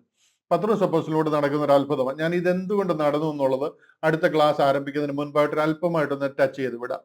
അതുപോലെ തന്നെ അടുത്തൊരു ഇതാണ്, യോപ്പയിൽ പേടമാനം എന്നർത്ഥമുള്ള തബീഥ എന്നു പേരുള്ള ഒരു ശിഷ്യ ഉണ്ടായിരുന്നു. അവൾ വളരെ സൽപ്രവർത്തികളും ധർമ്മങ്ങളും ചെയ്തു പോന്നവളായിരുന്നു. എന്നാൽ അത് മരിച്ചുപോയി. ആ കാലത്ത് അവൾ ദീനം പിടിച്ചു മരിച്ചു. അവർ അവളെ കുളിപ്പിച്ച് ഒരു മാളിക മുറിയിൽ കിടത്തി. ഈ തബീഥ എന്ന് പറയുന്ന ഒരു കുട്ടി, ഒരു സ്ത്രീ, അവരെ ഉയർപ്പിക്കുന്നതും അയനയാസ് എന്ന് പറയുന്ന ഒരു തളർവാദം പിടിച്ചു കിടന്ന ആളിനെ ഉയർപ്പിക്കുന്നതുമായിട്ടുള്ള 2 കാര്യങ്ങൾ പത്രോസ് അപ്പോസ്തലനോട് ചെയ്യുകയാണ്. ഇതിനെക്കുറിച്ച് പല പ്രാസംഗികരും പറയുന്നത് യഹൂദന്റെ ചരിത്രം തന്നെയാണിത്. അവൻ ഇതിനുശേഷം തളർവാദം പിടിച്ചതുപോലെ തളർന്നു പോയി, പാരലൈസ്ഡ് ആയിപ്പോയി. അവർക്ക് ഒരു രക്ഷയില്ലാത്ത രീതിയിൽ അവർ പാരലൈസ്ഡ് ആയിപ്പോയി. എന്നാൽ അടുത്തത് കാണിക്കുന്നത് അവർക്കൊരു ജീവൻ വെക്കുന്നതും മരിച്ച ഒരാളെ ഉയർപ്പിക്കുന്നതിലൂടെ യഹൂദനെ ദൈവം വീണ്ടും ജീവിപ്പിക്കുന്നതായിട്ടുള്ള അനുഭവം അവർക്കുണ്ട് എന്ന് പറയുന്നതിനായിട്ടാണ് എന്ന് പറഞ്ഞ് ഈ 2 സംഭവങ്ങളെയും കണക്ട് ചെയ്ത് പ്രസംഗിക്കുന്നത് കേട്ടിട്ടുണ്ട്. എന്നാൽ ഞാൻ അത് പ്രസംഗിക്കാനായിട്ട് ആഗ്രഹിക്കുന്നില്ല. എന്തുകൊണ്ടാണ് പത്രോസ് അപ്പോസ്തലനിലൂടെ ഈ അത്ഭുതം നടക്കുന്നതെന്ന് അടുത്ത ക്ലാസ്സിൽ ഞാനൊന്ന് ടച്ച് ചെയ്തിട്ട് നമ്മുടെ 10-ാമത്തെ അധ്യായത്തിലേക്ക് കടക്കാം. 9-ാമത്തെ അധ്യായം അങ്ങനെ അവിടെ തീരുകയാണ്. ഇത് പൗലോസ് അപ്പോസ്തലന്റെ വിളിയാണ് ഇതിലെ ഒരു പ്രധാന വിഷയം. അത് നിങ്ങൾക്ക് മനസ്സിലായി എന്ന് വിശ്വസിക്കുന്നു. ഇതിനോടുള്ള ബന്ധത്തിൽ എന്തെങ്കിലും സംശയങ്ങൾ ഉണ്ടെങ്കിൽ അടുത്ത ആഴ്ചയിൽ അത് ക്ലിയർ ചെയ്തിട്ട്, അടുത്ത ആഴ്ചയിൽ നമുക്ക് ക്ലാസ് ഇല്ല, അതിന്റെ അടുത്ത ആഴ്ചയിൽ അത് ക്ലിയർ ചെയ്തിട്ട് 10-ാമത്തെ അധ്യായത്തിലേക്ക് കടക്കും. 10-ാമത്തെ അധ്യായം വളരെ ഇൻട്രസ്റ്റിംഗ് ആണ്. കൊർന്നല്യോസിന്റെ വീട്ടിൽ പത്രോസ് അപ്പോസ്തലൻ പോകുന്ന വിഷയമാണ്. ആരും മിസ്സാക്കരുത്. മറ്റുള്ളവരെ കൂടെ ക്ഷണിച്ചാട്ട് അനുഗ്രഹിക്കപ്പെട്ട രീതിയിൽ ദൈവം അത് മനസ്സിലാക്കുവാനും പഠിക്കുവാനും ദൈവം നമുക്ക് കൃപ തരട്ടെ. ദൈവം നമ്മളെ ധാരാളമായിട്ട് അനുഗ്രഹിക്കട്ടെ എന്ന് പ്രാർത്ഥിക്കുകയും അനുഗ്രഹിക്കുകയും ചെയ്തുകൊണ്ട് വാക്കുകൾക്ക് വിരാമം കുറിക്കുന്നു. കർത്താവിന്റെ കൃപ നമ്മളോട് കൂടെ ഇരിക്കട്ടെ.